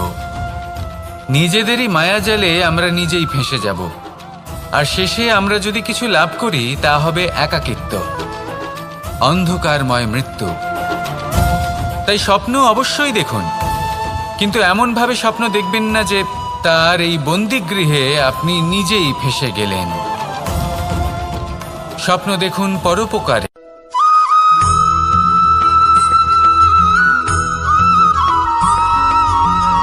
কেউ বলে জীবন খুব ক্ষণস্থায়ী, কেউ বলে জীবন হলো একটা সুন্দর স্বপ্নের মতো, আবার কেউ বলবে জীবন হলো এক কঠোর সত্য। কিন্তু জীবন আসলে কি? জীবন হলো আপনারই প্রতিবিম্ব, একটা দর্পণ। অর্থাৎ আপনি জীবনকে সেইভাবেই পাবেন যেরকম আপনি নিজেকে প্রতিপন্ন করবেন। যদি আপনি দর্পণের দিকে তাকিয়ে হাসেন, তাহলে আপনি সামনে হাসি মুখী দেখতে পাবেন। এবার যদি আপনি গম্ভীর হয়ে থাকেন, তাহলে আপনি একজন রুষ্ট ব্যক্তি দেখতে পাবেন। শেষে সবথেকে বেশি গুরুত্বপূর্ণ হলো আপনার চেষ্টা। আপনাকে সবসময় চেষ্টা করতে হবে যাতে আপনি নিজেকে প্রসন্ন এবং ইতিবাচক মনোভাবে রাখেন। এটা হলো আপনারই উত্তরদায়িত্ব, তাকে পালন করুন। এই মনকে প্রসন্ন রাখুন, এই সংসারকে সুন্দর বলে মনে হবে। আর এই মন প্রসন্ন হয়ে বলবে, রাধা রাধা।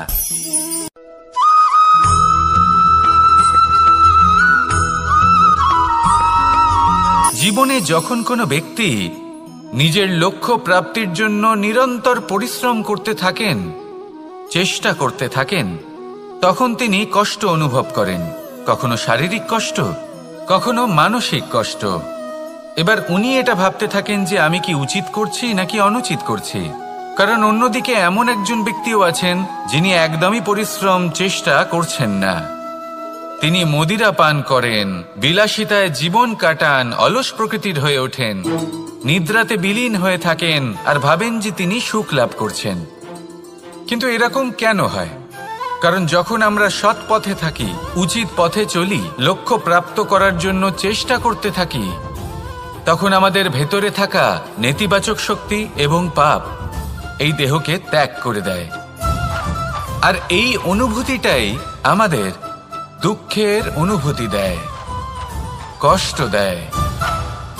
এবার সেখানে যদি আমরা কুপথে চলি, অনুচিত পথে চলতে থাকি, তাহলে আমাদের ভেতরে থাকা পুণ্য এবং ধনাত্মক শক্তি আমাদের দেহ ত্যাগ করে দেয়। আর এই অনুভূতির কারণেই আমরা সুখ অনুভব করি। কিন্তু কখনো ভাববেন যে এই সুখ বেশি সময় পর্যন্ত থাকে না। সেই জন্য সবসময় মনে রাখবেন, যদি আপনি জানেন যে এটাই আপনার লক্ষ্য, এটাই উচিত পথ, শুভ পথ, তাতে নিরন্তরভাবে এগিয়ে যেতে চেষ্টা করতে থাকুন। এই কষ্ট আপনাকে সুখের পরাকাষ্ঠায় কখন পৌঁছে দেবে তা আপনি জানতেই পারবেন না। আসুন আমার সাথে ভালোবেসে বলুন, রাধা রাধা।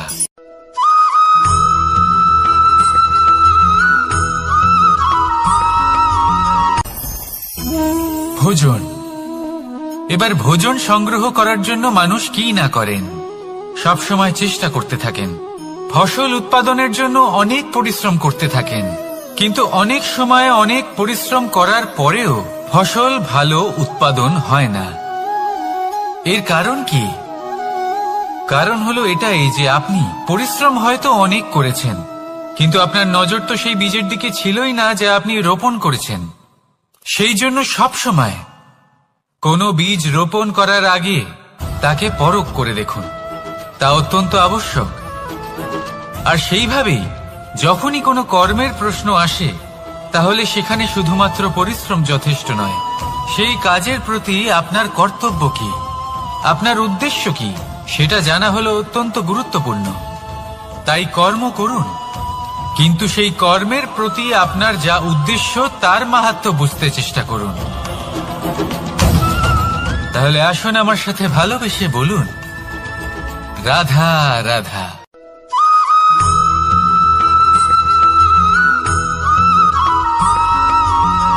পিতা আর পুত্রের সম্পর্ক অত্যন্ত মধুর হয়ে থাকে। পিতা স্বপ্ন দেখেন, তাকে পূর্ণ করার সকল সম্ভাব্য চেষ্টা করেন, কিন্তু তাও অনেক সময় ওনার স্বপ্ন অপূর্ণ থেকে যায়। তখন পিতা ভাবেন যে স্বপ্ন উনি পূর্ণ করতে পারেননি, ওনার সন্তান তা অবশ্যই পূরণ করবে। যে স্থানে উনি কখনো পৌঁছতে পারেননি, সেই স্থানে ওনার পুত্র অবশ্যই পৌঁছবে। পিতা নিজের সন্তানের ভবিষ্যৎ নিয়ে সেই স্বপ্ন দেখেন, আর যখন সেই সন্তান সামনে এগোতে থাকে তখন তার দুঃখ হয় না, বরং গর্ব হয়। ওনার ভালো লাগে এটা দেখে যে ওনার সন্তান অনেক উন্নতি করছে। কিন্তু যখন সন্তান নিজের অভিভাবকের শক্তি দেখে, তার যশ দেখে হিংসা করতে থাকে, সমস্যা সেইখানেই শুরু হয়।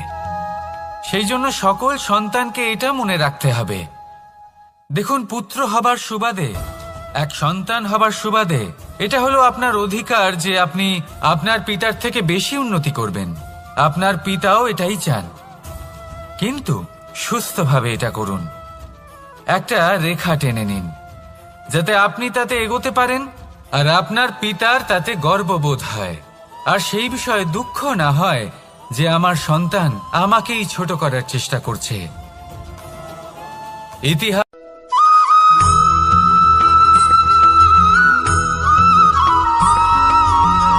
যখন আমরা কোনো বনে প্রবেশ করি,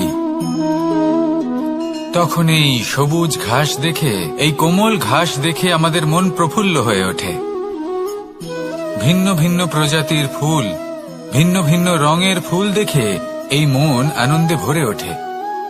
এখানে শিশুরা আনন্দ লাভ করে, বড়রা ভোজন গ্রহণ করেন, কথাবার্তা বলেন, হাঁটাহাঁটি করে বেড়ান। এবার ভেবে দেখুন, যখন এই উপবনের নির্মাণ হয়েছিল সেই সময় যদি এই মাটিকে সঠিকভাবে খনন না করা হতো, যদি তাতে সঠিকভাবে বীজ রোপণ না করা হতো, যদি কোনো সংঘর্ষ না হতো, পরিশ্রম না করা হতো, যদি চলতে চলতে পায়ে কাঁটা না বিঁধে যেত, তাহলে এই সুন্দর বন দেখে আমরা কি এই আনন্দ লাভ করতে পারতাম? কখনোই নয়। ধরুন কোনো নদীর তটে সুন্দর একটি বন আছে, সেই বনের আনন্দ লাভ করতে গেলে আপনাকে সেই নদী পার করতেই হবে। যদি সুখের নদীর কাছে পৌঁছতে চান, তাহলে তটে যে কাঁটা রয়েছে সেগুলোর সাথে সংঘর্ষ করতেই হবে। এই সংসারে যদি আপনি সুখ লাভ করতে চান, তাহলে সুখ লাভের এই যাত্রা শুরু করতে হবে সংঘর্ষ দ্বারা। তাহলে সংঘর্ষকে স্বাগত জানান, এর পেছনেই সুখ রয়েছে যা আপনার জন্য অপেক্ষা করছে। এবার হাসুন আর আমার সাথে ভালোবেসে বলুন, রাধা।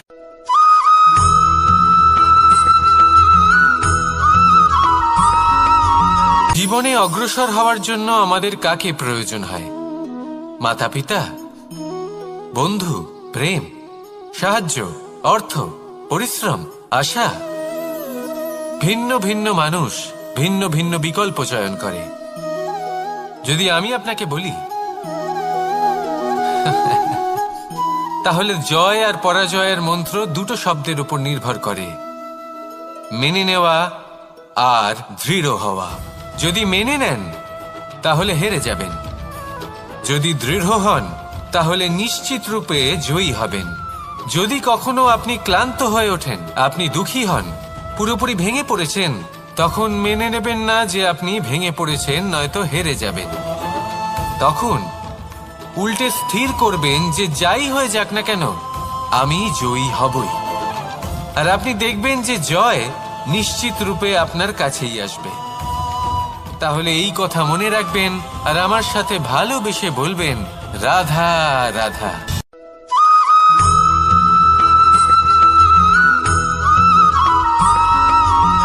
এই সংসারে সব থেকে বড় ব্যক্তি কে? আপনি বলবেন, এই কেমন ধরনের প্রশ্ন? কিন্তু এটা হলো সব থেকে উচিত প্রশ্ন। কেউ এর উত্তর দেবে যে সেই মহাপ্রতাপী রাজা, তিনি হলেন সব থেকে বড় ব্যক্তি, সেই বড় রাজনীতিবিদ, তিনিই সব থেকে বড় ব্যক্তি।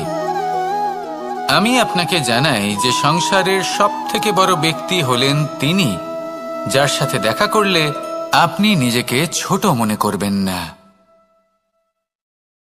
কোনো ব্যক্তি যিনি সব থেকে বেশি শক্তিশালী, আপনি যদি তার সামনে যান, তাহলে উনি আপনার অন্তরের শক্তিকে বাইরে বের করে আনবে। আপনার অন্তরে লুকিয়ে থাকা শক্তিকে জাগ্রত করতে প্রেরণা প্রদান করবে। তিনি হলেন বড় ব্যক্তি, তিনি হলেন মহান ব্যক্তি। তিনি নন যিনি নিজের বল এবং ঐশ্বর্য দ্বারা আপনাকে তার সামনে ছোট প্রমাণ করবেন। এবং সেই জন্য মহাদেব আমার আরাধ্য হলেন আমার খুব প্রিয়। কারণ রাজা হোক বা ফকির, কেউ যদি ওনার সামনে যান তাহলে সে নিজেকে ছোট মনে করেন না। আপনিও যদি জীবনে অনেক বড় হতে চান তাহলে কাউকে কখনো নিজেকে ছোট মনে করতে দেবেন না। তার অন্তরে বড় হয়ে ওঠার প্রেরণা প্রদান করুন। আসুন আমার সাথে ভালোবেসে বলুন, রাধা রাধা।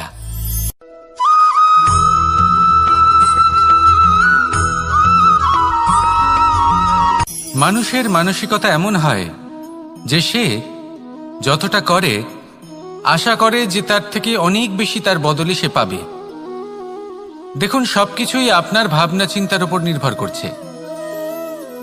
আপনি যদি ফলের বিষয়ে ভেবে কর্ম করতে থাকেন তাহলে সেটা অনুচিত। জীবনের আসল আনন্দ হলো নিজের কর্ম করতে থাকা, ফলের চিন্তা করা উচিত নয়।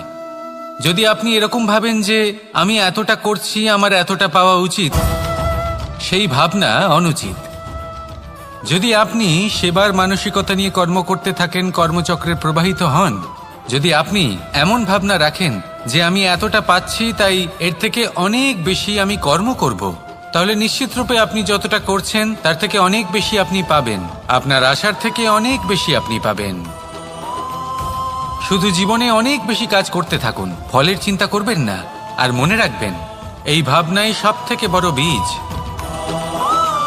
কর্মের উপর বিশ্বাস রাখুন। জীবনে যা যা আপনি চান সবই সুখময় হবে। আসুন আর আমার সাথে ভালোবেসে বলুন, রাধা রাধা।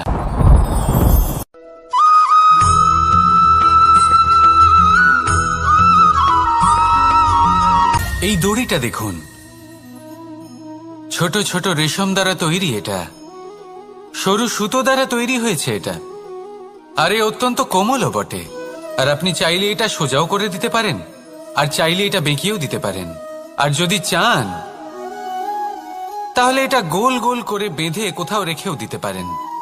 এবার এই কোমল দড়ি যদি কোনো নিষ্ঠুর কঠিন পাথরে বারংবার জড়িয়ে দেওয়া হয় তাহলেও তাকেও কাটতে পারে, নিজের ছাপ ছেড়ে যেতে পারে, সেটার আকারও বদলে ফেলতে পারে। এবার এর কারণ কি? এর কারণ হলো অভ্যাস আর নিরন্তর প্রচেষ্টা। যদি আপনিও চেষ্টা করেন আর নিরন্তর কর্ম করে যান, তাহলে আপনার প্রারব্ধ পাথরের মতো কঠিনই হোক না কেন, তাতে ভাঙন ধরিয়েও আপনি নিজের লক্ষ্যে অবশ্যই পৌঁছতে পারবেন। একটা গুরুত্বপূর্ণ কথা মনে রাখবেন, সুকর্মের অভ্যাস আর নিরন্তর প্রয়াস, এই হলো সাফল্যের মন্ত্র। তাহলে জীবনে এই মন্ত্র আনুন আর আমার সাথে ভালোবেসে বলুন, রাধা রাধা।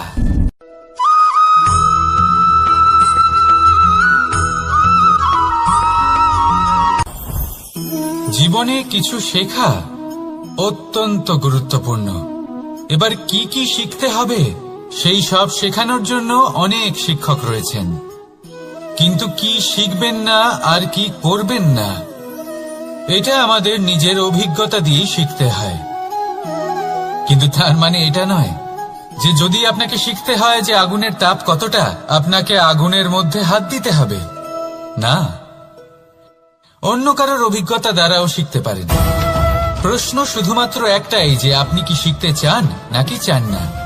যদি আপনি এটাই ভাবেন যে আমি শুধুই নিজের অভিজ্ঞতা দ্বারাই শিখতে চাই, তাহলে জীবনকাল ছোট মনে হবে, অনেক কিছুই শিখতে পারবেন না। তাই নিজের সাথে সাথে বড়দের অভিজ্ঞতা দ্বারাও শেখা শুরু করে দিন। এই সংসারের অভিজ্ঞতা দ্বারা শিখতে শুরু করে দিন। আর এটা নিশ্চিত রূপে শেখা আবশ্যক যে কখন কি করবেন না, কোথায় থামতে হবে আর কোথায় থামবেন না। তাহলে আসুন আর আমার সাথে ভালোবেসে বলুন, রাধা রাধা।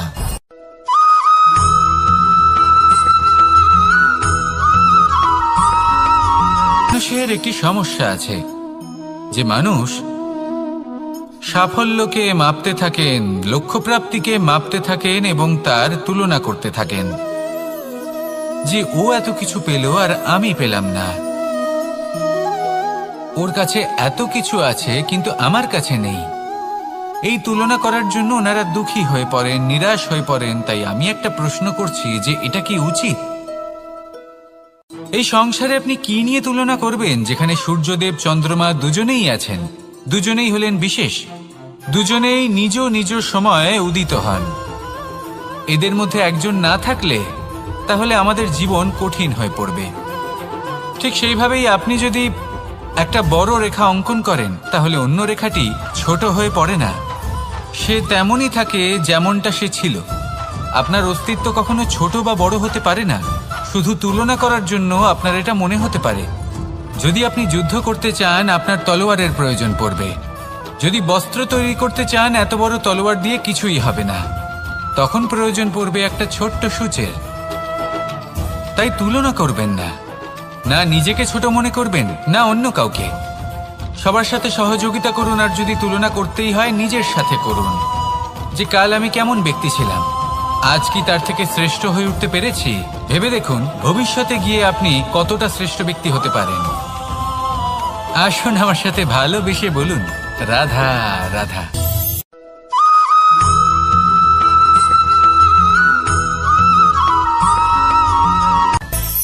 মানুষের মধ্যে একটা বিচিত্র প্রবৃত্তি থাকে, অন্য সকলের বিষয়ে, তাদের জীবনের বিষয়ে, তাদের ব্যক্তিত্বের বিষয়ে, তাদের ভবিষ্যতের বিষয়ে অনুমান করা।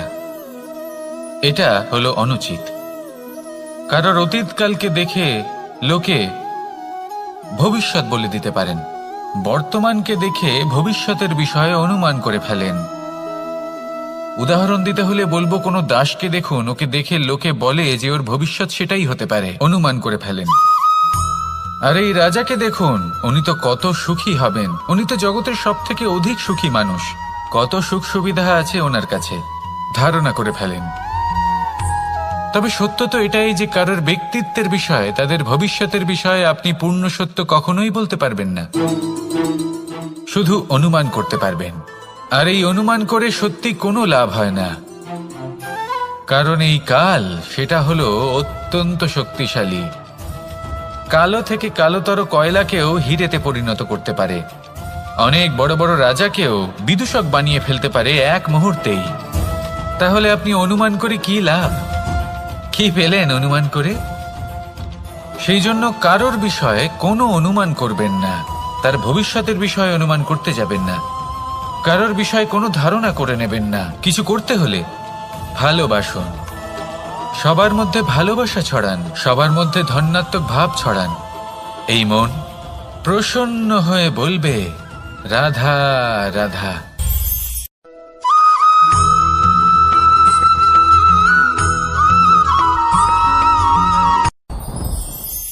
সাথী, সাথী এই শব্দটির ব্যাখ্যা কে কিভাবে করে? মিত্র, সখা, বন্ধু, কিন্তু অর্থ একটাই, তিনি যিনি আপনার সঙ্গী হন আর তিনি যার সাথী আপনি হন। এবার সব থেকে বড় প্রশ্ন হলো এটাই যে তিনি কে হতে পারেন যাকে আপনি আপনার সাথী বলে মেনে নিতে পারেন, নিজের সখা, নিজের মিত্র, নিজের বন্ধু মেনে নিতে পারেন। আপনার সাথী হলেন তিনি যিনি দুঃখের সময় আপনার পাশে থাকবেন, আপনার হাত ধরে থাকবেন। আপনার সাথী হলেন তিনি যার হাত আপনি নিজের সুখের দিনে ধরে থাকবেন। সেই সাথীরই হাত ধরুন যিনি দুঃখে সবসময় আপনাকে সাহায্য করার জন্য তৎপর হয়ে থাকেন, আপনার পাশে থাকেন, আর যাকে সুখের দিনে আপনি আপনার সাথে রাখতে পারেন। আর যখন আপনার সাথে আপনার এই সাথী থাকবে তখন আপনি এটা বুঝবেন যে যখন জীবনে দুঃখ আসে তখন এই দুঃখ কমে যায়, সবার মধ্যে ভাগ হয়ে যায়। আর যদি তখন সুখ আসে তাহলে সেটা সবার উপস্থিতিতে আরো বেড়ে যায়। এটাই হলো প্রেম, এটাই হলো ভালোবাসা, এটাই হলো সঙ্গ, যেমন সম্পর্ক আমার আর রাধার মাঝে। তাহলে আসুন আর আমার সাথে ভালোবেসে বলুন রাধা রাধা।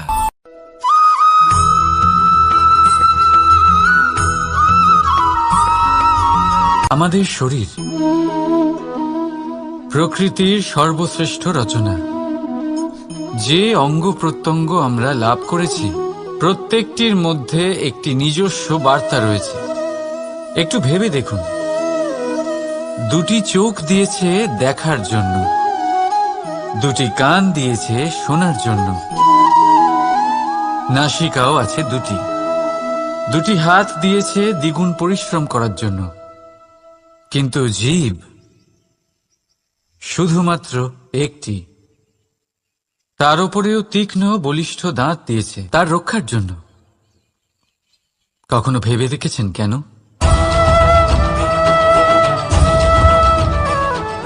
কারণ শব্দ আর শব্দের প্রয়োগ মানুষের সবচেয়ে বড় অস্ত্র, যার প্রয়োগ যত ভেবেচিন্তে করা যায় মানুষ তার জীবনে ততটাই উপরে উঠতে পারে। তাহলে মনে রাখুন, দেখুন, শুনুন আর বুঝুন বেশি, বলুন কম। রাধা রাধা।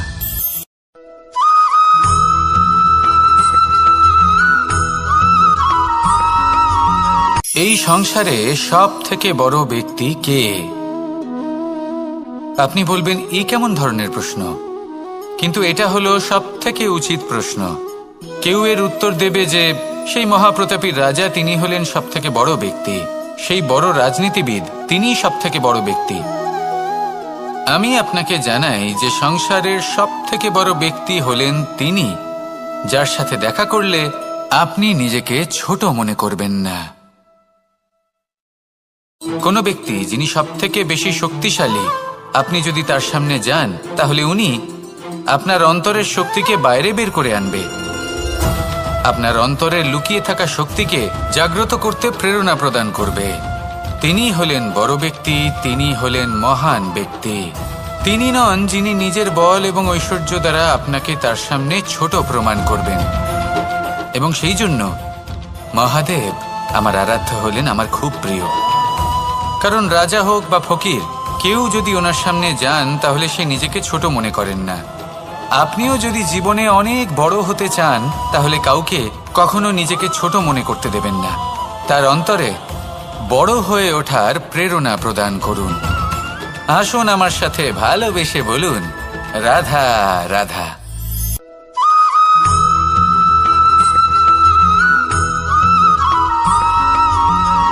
পুরুষার্থ। শাস্ত্রে 4 ধরনের পুরুষার্থের কথা বলা হয়েছে। প্রথম হলো ধর্ম। আপনি কি জানেন এই ধর্ম আসলে কি? আপনার কি মনে হয় ধর্ম আসলে কি? কোনো বিশেষ ঈশ্বরকে মানাই কি ধর্ম বলা হয়? নাকি কোনো বিশেষ রীতি পালন করাই হলো ধর্ম? নাকি কোনো বিশেষ সাহিত্যকে সর্বশ্রেষ্ঠ মনে করাই হলো ধর্ম? না, ধর্ম হলো সেটা যাকে ধারণ করা যেতে পারে। আর ধারণ শুধু সেটাই করা যায় যা পবিত্র। পবিত্র শুধু তাকেই বলা হয় যা নিঃস্বার্থ, যার মধ্যে শাসন করার কোনো ইচ্ছে নেই, যা সরলভাবেই প্রবাহমান, জল এবং বায়ুর মতো। যখন কোনো ব্যক্তি ধর্মকে ধারণ করেন এবং সেই ধর্ম সেই ব্যক্তিকে রক্ষা করে, তখন তাকে ধর্ম বলা হয়। ধর্ম যা রক্ষা করে অহংকার থেকে, খারাপ চিন্তার হাত থেকে। সেই জন্য পুরুষার্থ গড়ে তোলার আগে, ধর্ম পালন করার আগে ধর্মের প্রকৃত অর্থ কি সেটা বুঝে নিন। এটা জেনে রাখুন যে সমস্ত ধর্মের আধার, সমস্ত ধর্মের ভিত শুধুমাত্র ভালোবাসা। আসুন আর এই ভালোবাসার সাথেই বলুন, রাধা রাধা।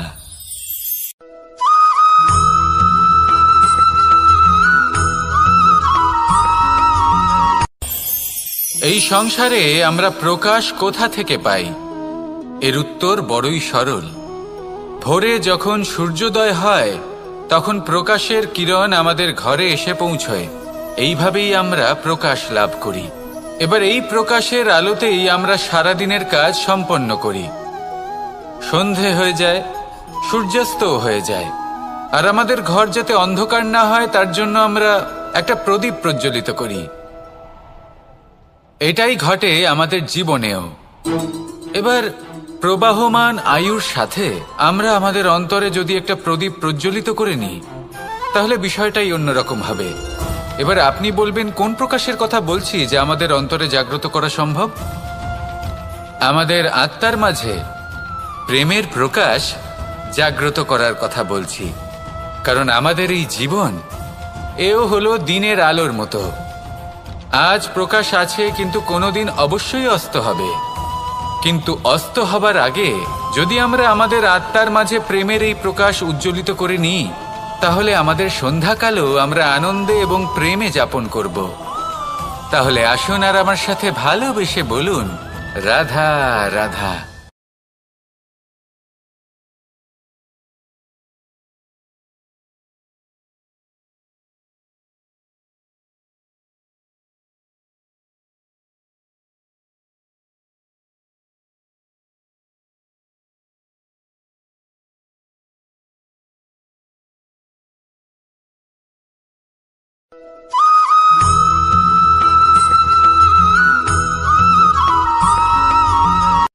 সংসারে আমাদের জীবনে যখন কোনো সুখ বা দুঃখ আসে, তার জন্য আমরা কাউকে না কাউকে অবশ্যই দায়ী করে থাকি, তাই না? এই ব্যক্তি আমাদের সাথে এরকম কাজ করেছেন, তাই আমার সাথে এমন হলো। ওই ব্যক্তি যদি এমনটা না করতেন, তাহলে আজ আমি ওই স্থানে পৌঁছতে পারতাম। সবই আপনার দৃষ্টিভঙ্গির ওপর নির্ভরশীল। আর যদি আপনার দৃষ্টিভঙ্গি এমন হয়, তাহলে তা অনুচিত। সত্যি কথা বলতে এই সংসারে ভিন্ন ভিন্ন ধরনের মানুষ আছে। এটা আপনার উপর নির্ভর করছে কিভাবে তাদের স্বাগত জানাবেন। একবার ভাবুন, আমি আমার দুটো হাত সামনে নিয়ে এলাম, দুটো মুঠো খুলে দিলাম। দুই প্রকারের মানুষ আসবেন, কিছু না কিছু দিয়ে যাবেন। এই মুঠো যদি আমি বন্ধ করে দিই, তাহলে না কেউ আমাকে কিছু দিতে পারবে, না আমার কিছু যাবে আসবে। নিশ্চয়ই বুঝতে পারছেন এই দুই ধরনের ব্যক্তি কারা এবং তারা কি দিয়ে যান। আমি যদি নিজের মুঠো খুলে দিই, তাহলে কিছু ভালো মানুষ আসবেন, আমাকে আনন্দ, সন্তুষ্টি, জ্ঞান প্রদান করে যাবেন, ভালো অভিজ্ঞতা দিয়ে যাবেন। কোনো খারাপ ব্যক্তি যদি আসেন, তাহলে তিনিও খারাপ অভিজ্ঞতা দেবেন, যার থেকে আমি শিক্ষা লাভ করব। এই সব কিছু আমি লাভ করতে পারি। মুঠো যদি বন্ধ করে রাখি, তাহলে আমি কিছুই পাবো না। দেখুন, এই সংসারে প্রত্যেকের জীবনে এইরকম। প্রত্যেকের জীবনে সবকিছুই আছে, ভালো খারাপ দুই মানুষই আছে। ভালো অভিজ্ঞতা আছে, খারাপ অভিজ্ঞতা আছে। নির্ভর করছে আপনার উপর যে আপনি কি করবেন। এনাদের স্বাগত কিভাবে জানাবেন, কার থেকে কি বুঝবেন, কি শিখতে পারবেন, আর কোন দৃষ্টিভঙ্গি নিয়ে অগ্রসর হবেন। এটাই নির্ধারণ করবে যে আপনার জীবন কেমন হবে। আসুন আমার সাথে ভালোবেসে বলুন, রাধা রাধা।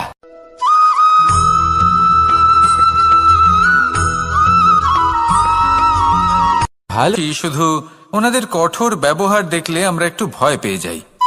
এবার ওনাদের এই কঠোর ব্যবহার আমাদের ভালো না লাগলেও অত্যন্ত আবশ্যক। কারণ মাতার থেকে আমরা যে শক্তি লাভ করি, তা যেন নিয়ন্ত্রণ হারিয়ে বিধ্বংসী না হয়ে ওঠে। আমরা যেন কোনো কুপথে না চলে যাই, আমরা কখনো যেন দোষ না করে ফেলি। শুধু সেই জন্য পিতা এবং গুরু একটু কঠোর হয়ে ওঠেন, এবং ওনাদের এই কঠোর আচরণ ভবিষ্যতে গিয়ে আমরা অবশ্যই বুঝতে পারি। জীবনে কিছু বছর আমরা এগিয়ে যাই, আর তারপর আমরা বুঝতে পারি যে বাবা এবং গুরু আমাদের যথেষ্ট ভালোবাসতেন, কিন্তু ওনাদের ভালোবাসার বহিঃপ্রকাশ আলাদা। প্রয়োজনীয় হলো এটা দেখার, এটা বোঝার যে শুরু থেকে আমাদের প্রতি ওনাদের আচরণ কেমন ছিল।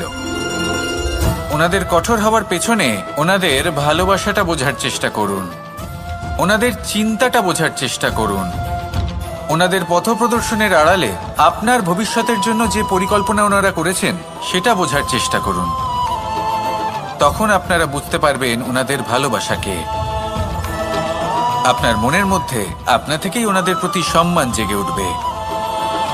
নিজের পিতা এবং নিজের গুরু, এই দুজনের প্রতি কৃতজ্ঞতা প্রকাশ করুন আর আমার সাথে ভালোবেসে বলুন, রাধা রাধা।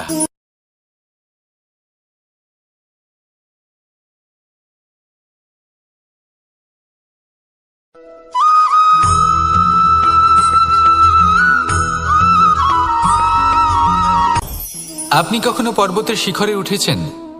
আপনি দেখতে পাবেন পর্বতের পদতলে প্রচুর সুন্দর ফুল রয়েছে, সবুজ বনানী রয়েছে। যত আপনি ওপরে উঠতে থাকবেন তত ফুল কমতে থাকবে, সবুজ বনানী কমতে থাকবে। আরো কিছুটা ওপরে উঠলে কাঁটা জাতীয় গাছ দেখতে পাবেন, শুকনো গাছ দেখতে পাবেন। আরো যদি ওপরে ওঠেন তাহলে পাষাণ দেখতে পাবেন। আরো ওপরে উঠলে হিমখণ্ড দেখতে পাবেন। এই যে পর্বত, তা মনুষ্য জীবনের সবথেকে উত্তম উদাহরণ। মানুষ যখন সাফল্যের শিখরে পৌঁছতে চান, মহানুভবতার শিখরে পৌঁছতে চান, পথে যত আস্তে আস্তে উপরে উঠতে থাকেন ততই ভৌতিক বস্তু তার থেকে বিচ্ছিন্ন হতে থাকে। যদি তিনি সেই ভৌতিক বস্তুগুলি ত্যাগ না করতে পারেন তাহলে কখনোই সেই স্থানে পৌঁছতে পারবেন না। আর মানুষ যদি উচিত ত্যাগ করতে পারেন, পথে অগ্রসর হতে থাকেন, এগোতে থাকেন, তাহলে একদিন না একদিন তিনি মহানুভবতার, জ্ঞানের, সাফল্যের হিমের স্বাদ অবশ্যই লাভ করবেন। মনে রাখবেন, মানব জীবনে ত্যাগ হলো অত্যন্ত গুরুত্বপূর্ণ অংশ। আসুন আমার সাথে ভালোবেসে বলুন, রাধা রাধা।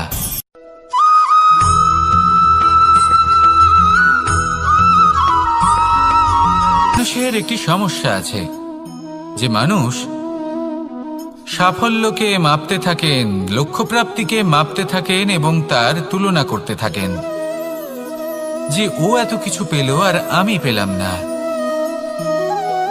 ওর কাছে এত কিছু আছে কিন্তু আমার কাছে নেই। এই তুলনা করার জন্য ওনারা দুঃখী হয়ে পড়েন, নিরাশ হয়ে পড়েন। তাই আমি একটা প্রশ্ন করছি যে এটা কি উচিত? এই সংসারে আপনি কি নিয়ে তুলনা করবেন, যেখানে সূর্যদেব, চন্দ্রমা দুজনেই আছেন, দুজনেই হলেন বিশেষ, দুজনেই নিজ নিজ সময়ে উদিত হন। এদের মধ্যে একজন না থাকলে তাহলে আমাদের জীবন কঠিন হয়ে পড়বে। ঠিক সেইভাবেই আপনি যদি একটা বড় রেখা অঙ্কন করেন তাহলে অন্য রেখাটি ছোট হয়ে পড়ে না, সে তেমনই থাকে যেমনটা সে ছিল। আপনার অস্তিত্ব কখনো ছোট বা বড় হতে পারে না। শুধু তুলনা করার জন্য আপনার এটা মনে হতে পারে। যদি আপনি যুদ্ধ করতে চান, আপনার তলোয়ারের প্রয়োজন পড়বে। যদি বস্ত্র তৈরি করতে চান, এত বড় তলোয়ার দিয়ে কিছুই হবে না, তখন প্রয়োজন পড়বে একটা ছোট্ট সূচের। তাই তুলনা করবেন না, না নিজেকে ছোট মনে করবেন, না অন্য কাউকে। সবার সাথে সহযোগিতা করুন, আর যদি তুলনা করতেই হয় নিজের সাথে করুন, যে কাল আমি কেমন ব্যক্তি ছিলাম, আজ কি তার থেকে শ্রেষ্ঠ হয়ে উঠতে পেরেছি। ভেবে দেখুন ভবিষ্যতে গিয়ে আপনি কতটা শ্রেষ্ঠ ব্যক্তি হতে পারেন। আসুন আমার সাথে ভালোবেসে বলুন, রাধা রাধা।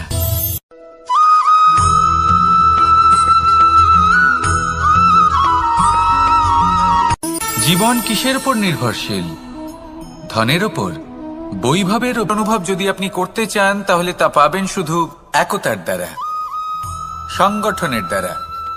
যদি আপনাকে উদাহরণ দিই, নিজের এই হাতটাকে দেখুন, 5টা আঙুল রয়েছে। কোনো একটা বস্তুকে নিজের একটা আঙুল দ্বারা তুলে ধরার চেষ্টা করে দেখুন, বড়ই কষ্ট হবে। তখন আপনি বুঝতে পারবেন যখন এই 5টি আঙুল একত্রিত হয় তখন কোনো কাজ কতটা সহজ হতে পারে। এটাই হলো শক্তি, একতার। সব থেকে ভালো উদাহরণ যদি আপনাকে দিই তাহলে বাঁশি। এই বাঁশি থেকে অত্যন্ত মধুর সুর নির্গত হয় যা সবার মন প্রসন্ন করে দেয়। এই কথা সত্যি, কিন্তু এই বাঁশি আমি একটা বা দুটো আঙুল দিয়ে বাজাতে পারবো না। আমাকে প্রত্যেকটা আঙুল ব্যবহার করতেই হবে, তবেই এর থেকে মধুর সুর নির্গত হবে যা সকলকে প্রসন্ন করবে, ঠিক কিনা? ঠিক এইভাবেই যদি আপনি চান যে আপনার জীবনরূপী বাঁশি থেকেও মধুর সুর নির্গত হোক বা সবার মনকে প্রসন্ন করে তুলুক, তাহলে আপনাকেও জীবনে একতা নিয়ে আসতেই হবে। আপনি একাও কর্ম করতে পারেন, পথ চলতেও পারেন, সামনেও এগোতে পারেন, সাফল্যও লাভ করতে পারেন। কিন্তু যখন সকলে একসাথে এগোবেন, সেই পথে চলবেন, সেই কর্মই করবেন, তখন লক্ষ্যে অবশ্যই পৌঁছবেন, সাফল্য অবশ্যই লাভ করবেন। কিন্তু সেই সাফল্য এবং তার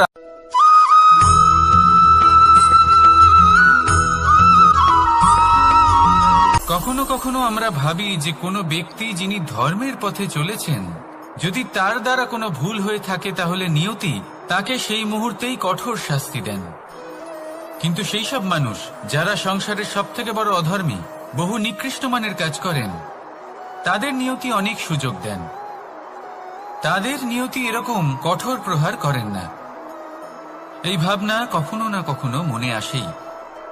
ভেবে দেখুন কেন? আসলে জীবনকে বেশিরভাগ মানুষ একভাবেই দেখে থাকেন, বিভিন্ন স্তরে একে দেখা উচিত।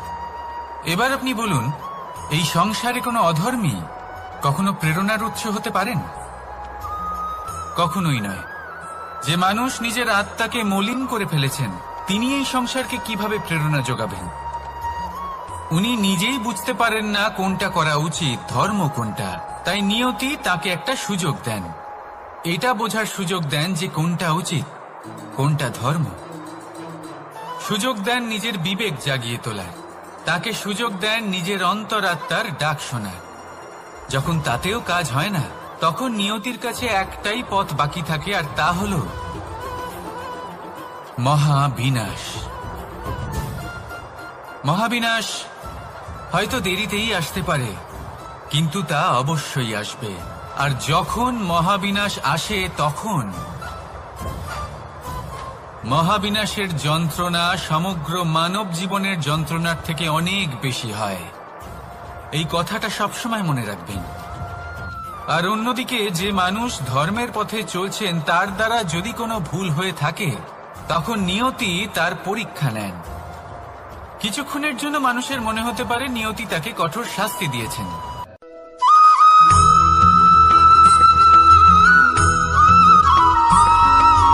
প্রত্যেক মানুষ নিজের জীবনে হীরক তথা হিরে এবং দর্পণ এই দুই দেখেছেন।